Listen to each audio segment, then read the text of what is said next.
ਹੁਣ ਟਰੱਕ ਚਲਾਉਣਾ ਸਿੱਖ ਕੇ ਕਰੋ ਕਮਾਈਆਂ। 2020 CDL driving school Fredericksburg Virginia ਵਿਖੇ, ਜਿੱਥੇ CDL ਕਲਾਸ A, B ਤੇ P ਦੀ training cars, buses, box truck, commercial tractor trailer ਵੀ ਚਲਾਉਣੇ ਸਿਖਾਏ ਜਾਂਦੇ ਨੇ। ਇੱਥੇ ਨਾ ਸਿਰਫ ਪੰਜਾਬੀ, ਹਿੰਦੀ, ਅੰਗਰੇਜ਼ੀ, ਉਰਦੂ ਤੇ ਸਪੈਨਿਸ਼ ਵਿੱਚ ਗੱਲਬਾਤ ਕਰਨ ਦੀ ਸਹੂਲਤ ਹੈ, ਸਗੋਂ ਰਿਹਾਇਸ਼ ਦਾ ਵੀ ਪ੍ਰਬੰਧ ਹੈ। ਅੱਜ ਹੀ ਸੰਪਰਕ ਕਰੋ ਸਨੀ ਨੂੰ 540 656 0985 ਤੇ। CDL driving school Fredericksburg Virginia ਵਿਖੇ, ਜਿੱਥੇ CDL ਕਲਾਸ A, B ਤੇ P ਦੀ training cars, buses, box truck, commercial tractor trailer ਵੀ ਚਲਾਉਣੇ ਸਿਖਾਏ ਜਾਂਦੇ ਨੇ। ਇੱਥੇ ਨਾ ਸਿਰਫ ਪੰਜਾਬੀ, ਹਿੰਦੀ, ਅੰਗਰੇਜ਼ੀ, ਉਰਦੂ ਤੇ ਸਪੈਨਿਸ਼ ਵਿੱਚ ਗੱਲਬਾਤ ਕਰਨ ਦੀ ਸਹੂਲਤ ਹੈ, ਸਗੋਂ ਰਿਹਾਇਸ਼ ਦਾ ਵੀ ਪ੍ਰਬੰਧ ਹੈ। ਅੱਜ ਹੀ ਸੰਪਰਕ ਕਰੋ ਸਨੀ ਨੂੰ 540 656 0985 ਤੇ। जी हाँ, अकाल truck and trailer centre Winnipeg Canada ਜਿਹੜੇ ਹਰ ਤਰ੍ਹਾਂ ਦੀ ਮੇਜਰ ਤੇ minor truck and trailer repair ਕਰਦੇ ਹਨ, DOT ਸੇਫਟੀ ਇੰਸਪੈਕਸ਼ਨਸ ਕਰਦੇ ਹਨ। ਇਹ ਹਰ ਤਰ੍ਹਾਂ ਦੀ ਬ੍ਰੇਕਾਂ ਦੇ ਕੰਮ ਤੋਂ ਲੈ ਕੇ suspension, tyre installation, electric and diagnose, rebuild, transmission, differential ਤੇ ਕਲਚ ਜੌਬਸ, ਆਇਲ ਚੇਂਜ, ਹਰ ਇੱਕ ਕੰਮ ਬੜੀ ਤਸੱਲੀ ਨਾਲ ਕਰਦੇ हैं जी। ਇਹ MPI ਅਪਰੂਵਡ ਨੇ ਔਰ ਹਾਂ, ਇਹ ਸੀਜ਼ਨਲ ਸਰਵਿਸਿਜ਼ ਵੀ ਪ੍ਰੋਵਾਈਡ ਕਰਦੇ हैं। 24 ਘੰਟੇ 7 ਦਿਨ ਦੀ ਸਰਵਿਸਿਜ਼ ਲਈ ਤੇ ਵਧੇਰੇ ਜਾਣਕਾਰੀ ਲਈ ਕਾਲ ਕਰੋ 204 459 2000 या फिर कॉल करो 204 777 0460। ਓਏ ਮੇਰੇ ਵੀਰ, ਮੈਨੂੰ ਬਸ ਇੱਕ ਗੱਲ ਦੱਸ ਦੇ ਵੀ ਆ ਜਿਹੜੀ ਤੂੰ ਟਰੈਵਲਿੰਗ ਕਰਦਾ ਤੇ ਉਹਦੇ ਤੋਂ ਬਾਅਦ ਫਰੈਸ਼ ਰਹਿਣਾ, ਇਹਦਾ ਰਾਜ਼ ਕੀ ਹੈ?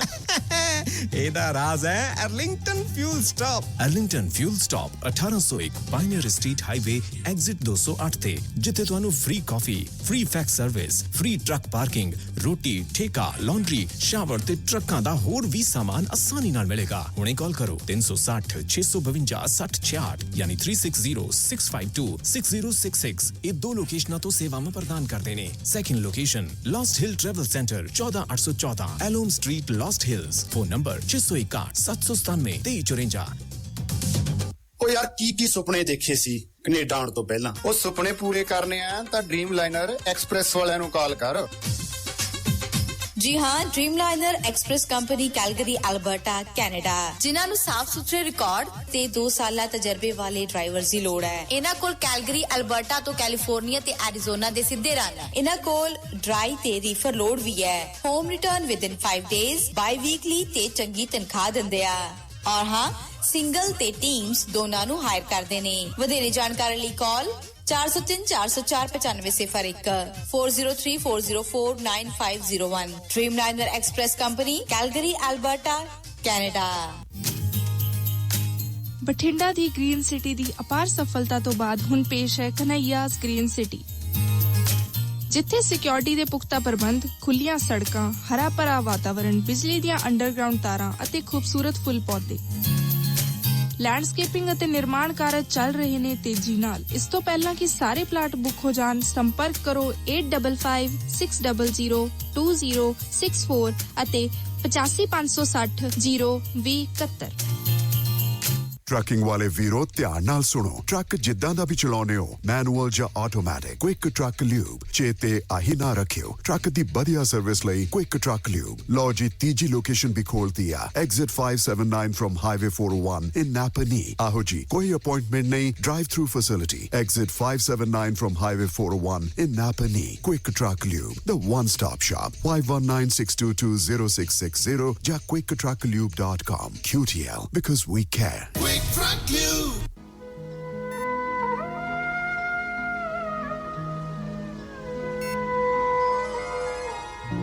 ਸ਼ਮਾਦਾਨ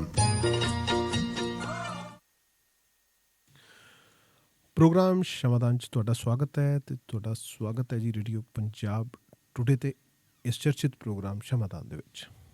ਅੱਜ ਦਿਨ ਮੰਗਲਵਾਰ, ਤਰੀਕ ਹੈ ਜੀ ਦਸੰਬਰ ਮਹੀਨੇ ਦੀ 14, ਸਮਾਂ ਸ਼ਾਮ ਦੇ 6:30 ਤੇ ਤੁਸੀਂ ਰੇਡੀਓ ਪੰਜਾਬ ਟੂਡੇ ਦੇ ਪ੍ਰੋਗਰਾਮ ਸ਼ਮਾਦਾਨ ਵਿੱਚ ਬਠਿੰਡਾ ਸਟੂਡੀਓ ਤੋਂ ਮੇਰੇ ਨਾਲ ਜੁੜੇ ਹੋਏ ਹੋ। ਮੇਰੇ ਵੱਲੋਂ ਯਾਨੀ ਕਿ ਦਲਵੀਰ ਬਰਾੜ ਵੱਲੋਂ ਤੇ ਸਾਡੇ ਸੀਨੀਅਰ ਜਰਨਲਿਸਟ ਜਸਬੀਰ ਸਿੰਘ ਪੱਟੀ ਜੀ ਵੱਲੋਂ, ਰੇਡੀਓ ਪੰਜਾਬ ਦੀ ਸਮੁੱਚੀ ਟੀਮ ਵੱਲੋਂ ਆਪ ਸਭ ਨੂੰ ਸਰੋਤਿਓ ਪਿਆਰ ਭਰੀ ਸਤਿ ਸ਼੍ਰੀ ਅਕਾਲ। ਅੱਜ ਦਾ ਇਹ ਪ੍ਰੋਗਰਾਮ ਸ਼ਮਾਦਾਨ ਤੁਹਾਨੂੰ ਵੱਖ-ਵੱਖ ਖਿੱਤਿਆਂ ਦੇ ਵਿੱਚ ਕੀ ਕੁਝ ਵਾਪਰਿਆ, ਕੀ ਕੁਝ ਨਵਾਂ ਵਾਪਰ ਸਕਦਾ ਤੇ ਕੀ ਕੁਝ ਪੁਰਾਣੇ ਵਾਪਰੇ ਹੋਏ ਨੂੰ ਨਵਿਆਉਣ ਲਈ ਅੱਜ ਸੁਰਖੀਆਂ 'ਚ ਬਣੀਆਂ ਖਬਰਾਂ, ਇਸ ਸਾਰੀਆਂ ਖਬਰਾਂ ਦੇ ਉੱਤੇ ਪੁਣਛਾਣ ਲੈ ਕੇ ਸਾਡੇ ਨਾਲ ਸੀਨੀਅਰ ਜਰਨਲਿਸਟ ਸਰਦਾਰ ਜਸਬੀਰ ਸਿੰਘ ਜੀ ਪੱਟੀ ਆ ਜੁੜੇ ਨੇ। ਪੱਟੀ ਸਾਹਿਬ, ਸਤਿ ਸ੍ਰੀ ਅਕਾਲ। ਮੇਰੇ ਵੱਲੋਂ ਆਪ ਜੀ ਸਾਰੇ ਸਰੋਤਿਆਂ ਨੂੰ ਸਤਿ ਸ਼੍ਰੀ ਅਕਾਲ ਜੀ। ਪੱਟੀ ਸਾਹਿਬ, ਕੰਗਣਾ ਰਣੌਤ ਚਰਚਾ 'ਚ ਰਹਿੰਦੀ ਆ। ਬੰਬੇ ਹਾਈ ਕੋਰਟ ਨੇ 22 ਦਸੰਬਰ ਨੂੰ ਪੁਲਿਸ ਅੱਗੇ ਪੇਸ਼ ਹੋਣ ਦਾ ਆਦੇਸ਼ ਦਿੱਤਾ। ਕੀ ਕਹਿਣਾ ਚਾਹੋਗੇ? ਪਹਿਲੀ ਗੱਲ ਤੇ ਕੰਗਣਾ ਰਣੌਤ ਆਪਣੀ ਔਕਾਤ ਤੋਂ ਥੋੜੀ ਜਿਹੀ ਬਾਹਰ ਜਾ ਰਹੀ ਸੀ ਤੇ ਜਦੋਂ ਉਹਨੇ ਬਕਾਇਦਾ ਤੌਰ ਤੇ ਕਿਸਾਨਾਂ ਤੇ ਸਿੱਖਾਂ ਤੇ ਟਿੱਪਣੀ ਕੀਤੀ ਜੀ, ਉਹਨੇ ਲਫ਼ਜ਼ ਬੜੇ ਭੱਦੇ ਕਹੇ ਸੀ। ਉਹਨੇ ਕਿਹਾ ਸੀ ਇਹ ਖਾਲਿਸਤਾਨੀ ਨੇ, ਇਹ ਅੱਤਵਾਦੀ ਨੇ, ਵੱਖਵਾਦੀ ਨੇ ਤੇ ਇਹਨਾਂ ਦੇ ਖਿਲਾਫ ਕਾਰਵਾਈ ਕੀਤੀ ਜਾਣੀ ਚਾਹੀਦੀ ਹੈ। ਉਹਨੇ ਕਹਿੰਦਾ ਖੁਸ਼ ਹੋਣ ਦੀ ਕੋਈ ਲੋੜ ਨਹੀਂ, ਪ੍ਰਧਾਨ ਮੰਤਰੀ ਜੇ ਵਾਪਸ ਲੈ ਲਏ ਤੇ ਤਰੀਕੜੀ ਆਖਰ ਆ ਗਈ ਜੀ। ਉਹਨੇ ਕਿਹਾ ਪ੍ਰਧਾਨ ਮੰਤਰੀ ਨੂੰ ਇਹਨਾਂ ਅੱਤਵਾਦੀਆਂ ਤੇ ਵੱਖਵਾਦੀਆਂ ਦੇ ਦਬਾਅ ਥੱਲੇ ਨਹੀਂ ਹੋਣਾ ਚਾਹੀਦਾ ਜੀ। ਲਫ਼ਜ਼ ਜਿਹੜੇ ਵਰਤੇ ਸੀ ਉਹਨੇ ਪ੍ਰੋਪਰ ਉਹਨੇ ਆਪਣੇ ਸੋਸ਼ਲ ਮੀਡੀਆ ਲਿਖਿਆ ਸੀ ਖਾਲਿਸਤਾਨੀ ਅੱਤਵਾਦੀਆਂ ਨੇ ਅੱਜ ਸਰਕਾਰ ਦੀ ਬਾਂਹ ਮਰੋੜ ਦਿੱਤੀ ਹੈ ਜੀ। ਪਰ ਇਹ ਨਹੀਂ ਭੁੱਲਣਾ ਚਾਹੀਦਾ ਕਿ ਇੱਕ ਮਹਿਲਾ ਪ੍ਰਧਾਨ ਮੰਤਰੀ ਉਹਨਾਂ ਨੂੰ ਕੁਝ ਲੱਤਾ ਸੀ, ਭਾਵੇਂ ਇਸ ਕਾਰਨ ਦੇਸ਼ ਦਾ ਕਿੰਨਾ ਵੀ ਨੁਕਸਾਨ ਕਿਉਂ ਨਾ ਹੋਇਆ ਜੀ। ਜਿਹਦੇ ਬੱਚੇ ਨੇ ਕਿਹਾ ਸੀ ਮੱਛਰਾਂ ਦੀ ਤਰ੍ਹਾਂ ਕੁਚਲਤਾ, ਫਲਾਣ ਕਰਤਾ, ਠੀਕ ਕਰਤਾ। ਚਲੋ ਕੰਗਣਾ ਜੀ ਜਿਹਨੇ ਕੀਤਾ ਉਹਨੇ ਸਜ਼ਾ ਭੁਗਤ ਲਈ। ਹੁਣ ਬਕਾਇਦਾ ਤੌਰ ਤੇ ਇਸ ਚੀਜ਼ ਨੂੰ ਲੈ ਕੇ ਦਿੱਲੀ ਦੀਆਂ ਸੰਗਤਾਂ ਨੇ ਬਕਾਇਦਾ ਤੌਰ ਤੇ ਇਹਦੇ ਘਰ ਦੇ ਬਾਹਰ ਮੁਜ਼ਾਹਰਾ ਕੀਤਾ ਬੰਬੇ ਦੇ ਵਿੱਚ ਜੀ। ਇਹ ਆਪਣੇ ਉੱਤੋਂ ਫਲੈਟ ਤੋਂ ਥੱਲੇ ਨਹੀਂ ਉਤਰੀ। ਜਦੋਂ ਥੱਲੇ ਦੇ ਉੱਤੇ ਥੱਲੇ ਲਲਕਾਰੇ ਵੀ ਵੱਜਦੇ ਨੇ ਤੇ ਵਾਜਾਂ ਵੱਜਦੇ ਵੀ ਥੱਲੇ ਗੱਲ ਥੱਲੇ ਕਰ ਤੂੰ ਤੁਸੀਂ ਮੇਰੇ ਗੱਲ ਤੇ ਚੱਲੇ ਕਿਤੇ, ਇਹ ਨਹੀਂ ਉਤਰੀ। ਮੁੜ ਕੇ ਸੰਗਤਾਂ ਉਸੇ ਤਰ੍ਹਾਂ ਭਰਿਆ ਪੂਜਦਾ ਸੀ। ਉਹ ਥਾਣੇ ਚਲੇ ਗਿਆ, ਥਾਣੇ ਜਾ ਕੇ ਉੱਥੇ ACP ਆ ਗਿਆ। ACP ਨੂੰ ਕਿਹਾ ਵੀ ਸਾਡੀ ਆਹ ਦਰਖਾਸਤ ਹੈ ਤੇ ਇਹਨੇ ਆਹ ਗੱਲ ਕਹੀ ਆ, ਆਹ ਇਹਦਾ ਟਵਿੱਟਰ ਅਕਾਊਂਟ ਆ ਤੇ ਇਹਦੇ ਖਿਲਾਫ ਮੁਕੱਦਮਾ ਦਰਜ ਕੀਤਾ ਜਾਵੇ ਜੀ। ਉਹਨੇ ਕਿਹਾ ਜੀ ਮੈਂ ਇਨਵੈਸਟੀਗੇਸ਼ਨ ਕਰਨਾ। ਉਹਨੇ ਇਨਵੈਸਟੀਗੇਸ਼ਨ ਕੀਤੀ ਤੇ ਸ਼ਾਮਾਂ ਤੱਕ ਉਹਨੇ ਆਪਣੇ ਵੱਲੋਂ ਜਿਹੜਾ ਸੀ ਮੁਕੱਦਮਾ ਦਰਜ ਕੀਤਾ ਜੀ। ਹੁਣ ਮੁਕੱਦਮੇ ਉਸ ਨੂੰ ਰੱਦ ਕਰਾਉਣ ਵਾਸਤੇ ਇਹ ਬੰਬੇ ਹਾਈ ਕੋਰਟ ਗਈ। ਬੰਬੇ ਹਾਈ ਕੋਰਟ ਨੂੰ ਕਿਹਾ ਜੀ ਮੈਂ ਇਹਨਾਂ ਨੂੰ ਸਿੱਖਾਂ ਨੂੰ ਕੁਛ ਨਹੀਂ ਕਿਹਾ, ਇਹ ਗੱਲ ਤਾਂ ਮੈਂ ਤੇ ਖਾਲਿਸਤਾਨੀ ਨੇ ਕਿਹਾ ਜਿਹੜੇ ਦੇਸ਼ ਵਿਰੋਧੀ ਨੇ ਵਿਦੇਸ਼ਾਂ 'ਚ ਬੈਠੇ ਜੀ। ਉਹ ਕਹਿੰਦੇ ਨਾ, ਇਹ ਤੇਰੀ ਬੀਬੀ ਗੱਲ ਗਲਤ ਆ। ਤੂੰ ਜਾ ਕੇ 22 ਤਰੀਕ ਤੱਕ ਪੁਲਿਸ ਕੋਲੇ ਪੇਸ਼ ਹੋ ਕੇ ਸ਼ਾਮਲ ਤਫਤੀਸ਼ ਹੋ, ਪੁਲਿਸ ਤਫਤੀਸ਼ ਕਰੇਗੀ, ਉਹ ਜੋ ਵੀ ਕਰੇਗੀ ਠੀਕ ਕਰੇਗੀ ਜੀ। ਹੁਣ ਇਹਦੇ ਭਾਵੇਂ ਇੱਕ ਸਿਆਪਾ ਪੈ ਕੇ ਹੁਣ ਵੀ ਜੇ ਜਦ ਪੇਸ਼ ਹੋਣਾ ਪੈਣਾ। ਦੂਜੇ ਪਾਸੇ ਜਾਵਦ ਅਖਤਰ ਨੇ ਬੜੇ ਤਗੜੇ ਐਕਟਰ ਨੇ ਆਪਣੇ ਹਾਲੀਵੁੱਡ ਦੇ ਜੀ ਜੀ, ਉਹਨਾਂ ਨੇ ਇਹਦੇ ਖਿਲਾਫ ਇੱਕ ਕੇਸ ਪਾਇਆ ਮਾਨਹਾਨੀ ਦਾ ਜੀ। ਮਾਨਹਾਨੀ ਦੇ ਕੇਸ ਦੇ ਵਿੱਚ 20 ਸਤੰਬਰ ਨੂੰ ਪੇਸ਼ ਹੋਈ ਆ ਤੇ ਮੁੜ ਕੇ ਪੇਸ਼ ਨਹੀਂ ਹੋਈ ਤੇ ਉਹਨਾਂ ਨੇ ਬਕਾਇਦਾ ਤੌਰ ਤੇ ਕੋਰਟ ਨੂੰ ਕਿਹਾ ਕਿ ਇਹਦੇ ਗੈਰ ਜ਼ਮਾਨਤੀ ਨੌਨ ਬੇਲੇਬਲ ਵਾਰੰਟ ਜਾਰੀ ਕੀਤੇ ਜਾਣ ਤਾਂ ਕਿ ਪੁਲਿਸ ਨੂੰ ਫੜ ਕੇ ਪੇਸ਼ ਕਰੇ ਅਦਾਲਤ ਦੇ ਵਿੱਚ ਜੀ। ਨਾਲੇ ਉਹਨਾਂ ਹੋਰ ਵੀ ਕਿਹਾ ਦੇ ਖਿਲਾਫ ਇਹ ਵੀ FI ਦਰਜ ਹੈ, ਇਹ ਵੀ FI ਦਰਜ ਹੈ, ਇਹ ਜਿਹੜੀ ਸਿੱਖਾਂ ਦਰਜ ਕਰਾਈ ਉਹ ਵੀ ਆ। ਇਹ ਜਿਹੜੀ FI ਆ ਇੱਕ ਗੁਰਦੁਆਰਾ ਸ੍ਰੀ ਗੁਰੂ ਸਿੰਘ ਸਭਾ ਜੀ, ਉਹਦੇ ਇੱਕ ਮੈਂਬਰ ਨੇ ਅਮਰਜੀਤ ਸਿੰਘ ਪੁੱਤਰ ਕੁਲਵੰਤ ਸਿੰਘ, ਉਹਨਾਂ ਵੱਲੋਂ ਦਰਜ ਕੀਤੀ ਗਈ ਜੀ। ਹੁਣ ਇਹ ਭੱਜੀ ਫਿਰਦੀ ਵੀ ਕਿਸੇ ਤਰੀਕੇ ਨਾਲ ਮੈਂ ਰੱਦ ਕਰਨਾ। ਤੁਹਾਨੂੰ ਪਤਾ ਇਹ ਪੰਜਾਬ ਜਦੋਂ ਆਈ ਆ ਕੀਰਤਪੁਰ ਲਾਗੇ ਇਹਨੂੰ ਜਿਹੜਾ ਸੀ ਘੇਰ ਲਿਆ ਗਿਆ ਜੀ ਤੇ ਉਦੋਂ ਬੀਬੀਆਂ ਨੇ ਨਾਅਰਾ ਵੀ ਦਿੱਤਾ ਸੀ ਕੰਗਣਾ ਤੂੰ ਕੀਰਤਪੁਰ ਦੇ ਰਸਤੇ ਲੰਘਣਾ ਤੇ ਤੈਨੂੰ ਉੱਥੇ ਸੀ ਟੰਗਣਾ ਜੀ। 2 ਘੰਟੇ 2:15 ਤੋਂ ਲੈ ਕੇ 4:15 ਵਜੇ ਤੱਕ ਉੱਥੇ ਰੁਕੀ ਰਹੀ, ਗੱਡੀ 'ਚ ਬੈਠੀ ਰਹੀ। 13 ਤੋਂ ਭਾਈਆਂ ਉੱਡੀਆਂ ਪਈਆਂ ਸੀ ਜੀ, ਅੰਦਰੋਂ ਟਵਿੱਟਰ ਵੀ ਕੱਢਦੀ ਰਹੀ ਕਿ ਮੈਂ ਕੋਈ ਪੋਲੀਟੀਕਲ ਲੀਡਰ ਥੋੜ੍ਹੀ ਹੈ ਜੀ, ਮੈਨੂੰ ਘੇਰ ਕੇ ਬੈਠੇ ਨੇ, ਮੇਰੀ ਜਾਨ ਨੂੰ ਖਤਰਾ ਵਾ। ਹਾਂਜੀ ਕਿ ਨਾਲ CRP ਸੀਗੀ, ਪੁਲਿਸ ਵੀ ਬੜੀ ਵੱਡੀ ਗਿਣਤੀ ਸੀ ਜੀ। ਅਖੀਰ ਦੇ ਉੱਤੇ ਪੁਲਿਸ ਦੇ ਸਮਝਾਉਣ ਦੇ ਉੱਤੇ ਇਹ ਆਪਣੀ ਗੱਡੀ ਤੋਂ ਬਾਹਰ ਨਿਕਲੀ ਤੇ ਉਹਨਾਂ ਨੇ ਕਿਹਾ ਸਾਡੀਆਂ ਬੀਬੀਆਂ ਕੋਲੋਂ ਕਹਿੰਦੇ ਕਿ ਮਾਫੀ ਮੰਗੇ ਜੀ। 2 ਬੀਬੀਆਂ, ਇੱਕ ਜਰਨੈਲ ਕੌਰ ਸੀ, ਇੱਕ ਮੇਰੇ ਸ਼ਾਇਦ ਅਮਰਜੀਤ ਕੌਰ ਸੀ। ਜਦੋਂ ਗਈਆਂ ਤੇ ਇਹਨੇ ਆਪਣੀ ਬਾਰੀ ਖੋਲੀ, ਇਹਨੇ ਕਿਹਾ ਮਾਂ ਦੀ ਸੌਰੀ, ਦੁਬਾਰਾ ਇਹੋ ਜਿਹੀ ਘਟਨਾ ਨਹੀਂ। ਉਹਨਾਂ ਪਿਆਰ ਵੀ ਦਿੱਤਾ ਹੈ ਤੇ ਕਿਹਾ ਚਲ ਕੋਈ ਨਹੀਂ ਬੱਚੇ, ਗਾਂ ਦੁਬਾਰਾ ਗੱਲ ਨਾ ਕਰ ਜੀ। ਲੇਕਿਨ ਇਹ ਬੀਬੀ ਨੇ ਜਾ ਕੇ ਮੰਦਿਰ ਤੇ ਮੱਥਾ ਟੇਕਣ ਗਈ ਹੈ ਤੇ ਉੱਥੇ ਜਾ ਕੇ ਫਿਰ ਕਹਿ ਦਿੱਤਾ ਮੈਂ ਤਾਂ ਮਾਫੀ ਮੰਗੀ ਨਹੀਂ ਜੀ। ਉਹਨਾਂ ਬੀਬੀਆਂ ਨੇ ਫਿਰ ਚੈਲੰਜ ਕੀਤਾ, ਬੀਬੀ ਹੁਣ ਪੰਜਾਬ ਦੀਆਂ ਸੜਕਾਂ ਤੇ ਵੜਨ ਦੀ ਖੇਚਲ ਲੱਗ, ਜਿੱਥੇ ਬੜੀ ਇੱਥੇ ਕਾਬੂ ਆ ਗਈ ਉੱਤੇ ਉੱਤੇ ਉਤਾਂ ਤੇ ਖੜੀ ਕਰਕੇ ਮਾਫੀ ਮੰਗਾ ਕੇ ਤੇਰੀ ਵੀਡੀਓ ਬਣਾ ਕੇ ਫਿਰ ਛੱਡਾਂਗੇ ਜੀ। ਜੇ ਤੇਰਾ ਇੰਨਾ ਕੁ ਲਿਹਾਜ਼ ਕਰਤਾ ਜੇ ਤੂੰ ਸੌਰੀ ਕਹਿਤਾ ਮਾਂ ਜੀ ਸੌਰੀ, ਜੀ ਮਾਂ ਜੀ ਤੋਂ ਵੱਡੀ ਕਿਹੜੀ ਗੱਲ ਹੁੰਦੀ ਹੈ। ਬਿਲਕੁਲ ਜੀ। ਇਸ ਕਰਕੇ ਇਹ ਜਿਹੜੀ ਹੈ ਇਹ ਪੁਆੜੇ ਪਾਉਣ ਵਾਲੀ ਹੈ। ਤੁਹਾਨੂੰ ਪਤਾ ਹੋਏ ਸਿੰਘੂ ਬਾਰਡਰ ਤੇ ਲੱਗੇ ਸੀ ਭੰਡ ਜੀ, ਉਹਨਾਂ ਨੇ ਟਿੱਪਣੀ ਕੀਤੀ ਸੀ ਬਕਾਇਦਾ ਤੌਰ ਤੇ ਇਹਦੇ ਤੇ ਕੰਗਣਾ ਰਣੌਤ ਦੇ ਉੱਤੇ। ਉਹਨਾਂ ਨੇ ਕਿਹਾ ਸੀਗਾ ਕਿ ਕੰਗਣਾ ਰਣੌਤ ਜਿਹੜੀ ਆ ਇਹ ਬੜੀਆਂ ਭਾਂਤ-ਭਾਂਤੀਆਂ ਗੱਲਾਂ ਕਰਦੀ। ਇਹ ਕਹਿੰਦੀ 1947 ਸਾਨੂੰ ਆਜ਼ਾਦੀ ਭੀਖ 'ਚ ਮਿਲੀ ਆ ਜੀ। ਅਸਲ ਆਜ਼ਾਦੀ ਸਾਨੂੰ 2014 ਜਦੋਂ ਮੋਦੀ ਸਾਹਿਬ ਆਏ ਉਦੋਂ ਮਿਲੀ ਹੈ ਜੀ। ਉਹਨਾਂ ਕਿਹਾ ਸੀ ਬੀਬੀ ਸ਼ਹੀਦ ਭਗਤ ਸਿੰਘ, ਸ਼ਹੀਦ ਰਾਜਗੁਰੂ, ਸ਼ਹੀਦ ਸੁਖਦੇਵ, ਸ਼ਹੀਦ ਮਦਨ ਲਾਲ ਢੀਂਗਰਾ, ਸ਼ਹੀਦ ਊਧਮ ਸਿੰਘ, ਸ਼ਹੀਦ ਕਰਤਾਰ ਸਿੰਘ ਸਰਾਭਾ, ਸ਼ਹੀਦ ਲਾਲਾ ਲਾਜਪਤ ਰਾਏ, ਕਿੰਨੇ ਸ਼ਹੀਦ ਬੁਲਾਇਆ ਤੈਨੂੰ ਜਿਨ੍ਹਾਂ ਦੇ ਕਰਕੇ ਆਜ਼ਾਦੀ ਮਿਲੀ, ਜਿਨ੍ਹਾਂ ਕੁਰਬਾਨੀਆਂ ਦੇਣ ਤੋਂ ਬਾਅਦ ਆਜ਼ਾਦੀ ਮਿਲੀ ਆ। ਉਹ ਕੁਰਬਾਨੀਆਂ ਦੇ ਕੇ ਆਜ਼ਾਦੀ ਮਿਲੀ, ਭੀਖ ਨਹੀਂ ਮਿਲੀ। ਇਸ ਕਰਕੇ ਤੂੰ ਗਲਤ ਕਰ ਰਹੀ ਹੈ ਤੇ ਭੀਖ ਦੇ ਵਿੱਚ ਆਜ਼ਾਦੀ ਨਹੀਂ ਮਿਲਦੀ, ਭੀਖ ਦੇ ਵਿੱਚ ਪਦਮ ਸ਼੍ਰੀ ਮਿਲਦੇ ਆ। ਬਿਲਕੁਲ, ਜਿਹੜਾ ਤੈਨੂੰ ਵੀ ਮਿਲਿਆ ਤੇ ਤੂੰ ਸੰਭਾਲ ਕੇ ਰੱਖ। ਇਸ ਕਰਕੇ ਬੀਬੀ ਤੂੰ ਫਾਲਤੂ ਗੱਲਾਂ ਨਾ ਕਰ, ਜਿੱਥੇ ਤੂੰ ਹੈਗੀ ਬੈਠੀ ਰਹੋ, ਜਿੰਨੀ ਕਿ ਤੇਰੀ ਔਕਾਤ ਸਾਰੀ ਦੁਨੀਆ ਨੂੰ ਪਤਾ ਹੈ। ਇਸ ਕਰਕੇ ਹੁਣ ਫਸੀ ਹੈ ਕਸੂਤੀ। ਉਹ ਜਿਹੜੀ FI ਦਰਜ ਕਰਾਈ ਆ ਉਹਨੇ ਇਹਨੂੰ ਪੂਰੀ ਤਰ੍ਹਾਂ ਜਿਹੜਾ ਕਲਾਵੇ 'ਚ ਲਿਆ ਵਾ। ਇੱਕ ਮੇਰੇ ਖਿਆਲ ਸ਼ਾਇਦ FIA ਦੇ ਖਿਲਾਫ ਆਵੇਜ ਵੀ ਦਰਜ ਹੋਈ ਹੈ, ਇੱਕ ਦੋ ਤਿੰਨ FI ਹੋਰ ਵੀ ਦਰਜ ਹੋਈ ਹੈ ਜੀ। ਤੁਹਾਨੂੰ ਪਤਾ ਹੋਏਗਾ ਪਿੱਛੇ ਜਦੋਂ ਇਹ ਭੱਜੀ ਸੀ ਉੱਥੋਂ ਇਹਨੂੰ ਖਤਰਾ ਪੈਦਾ ਹੋ ਗਿਆ ਸੀ, ਬੰਬੇ 'ਚ ਹਿਮਾਚਲ ਚਲੀ ਗਈ ਜੀ। ਉਦੋਂ ਇਹਨੇ ਦਰਖਾਸਤ ਦਿੱਤੀ ਵੀ ਜਿੰਨੇ ਵੀ ਮੇਰੇ ਕੇਸ ਹੈ ਕਲੱਬ ਕਰਕੇ ਹਿਮਾਚਲ ਦੀ ਕਿਸੇ ਅਦਾਲਤ ਜਿਹੜੇ ਤੇ ਕੋਰਟ ਨੇ ਮਨਾ ਕਰਤਾ ਸੀ ਨਹੀਂ ਜਿਹਦੀ ਜਿੱਥੇ ਜਿੱਥੇ ਹੈਗੇ ਨੇ ਭੁਗਤ ਲਓ। ਇਸ ਕਰਕੇ ਚਮਚਾਗਿਰੀ ਤੂੰ ਕਰ, ਲੇਕਿਨ ਚਮਚਾਗਿਰੀ ਕਰਨ ਦਾ ਵੀ ਕੋਈ ਤਰੀਕਾ ਹੁੰਦਾ, ਕੋਈ ਸਲੀਕਾ ਹੁੰਦਾ। ਲੇਕਿਨ ਤੂੰ ਨਾ ਤਰੀਕਾ ਵਰਤੇ ਨਾ ਸਲੀਕਾ ਵਰਤਿਆ ਤੇ ਹੁਣ ਫਿਰ ਭੁਗਤਣਾ ਤੂੰ ਆ। ਜਿਨ੍ਹਾਂ ਨੇ ਤੈਨੂੰ ਜਿਨ੍ਹਾਂ ਚਮਚਾਗਿਰੀ ਕਰਦੇ ਉਹਨਾਂ ਨੇ ਭੁਗਤਣਾ, ਉਹ ਤੇ ਸਿਆਸੀ ਆਗੂ ਨੇ। ਬਿਲਕੁਲ ਜੀ। ਪ੍ਰਧਾਨ ਮੰਤਰੀ ਵਾਰਾਣਸੀ ਵਿੱਚ ਕਾਂਸ਼ੀ ਵਿਸ਼ਵਨਾਥ ਕੋਰੀਡੋਰ ਦਾ ਉਦਘਾਟਨ ਕਰਦੇ ਨੇ ਜੀ। ਕਿੰਨਾ ਕੁ ਲਾਹਾ ਲੈਣਗੇ ਵਾਰਾਣਸੀ ਵਾਲੇ? ਬਿਲਕੁਲ ਜੀ। ਵਾਰਾਣਸੀ ਦੇ ਵਿੱਚ ਜਦੋਂ 2008 ਦੇ ਵਿੱਚ ਆਏ ਸੀ ਨਾ, ਉਦੋਂ ਇਹ ਕਹਿੰਦੇ ਸੀ ਵੀ ਮੈਨੂੰ ਮਾਤਾ ਕਾਸ਼ੀ ਨੇ ਬੁਲਾਇਆ ਜੀ, ਮਾਤਾ ਗੰਗਾ ਨੇ ਬੁਲਾਇਆ, ਮੈਂ ਤਦ ਆਇਆ।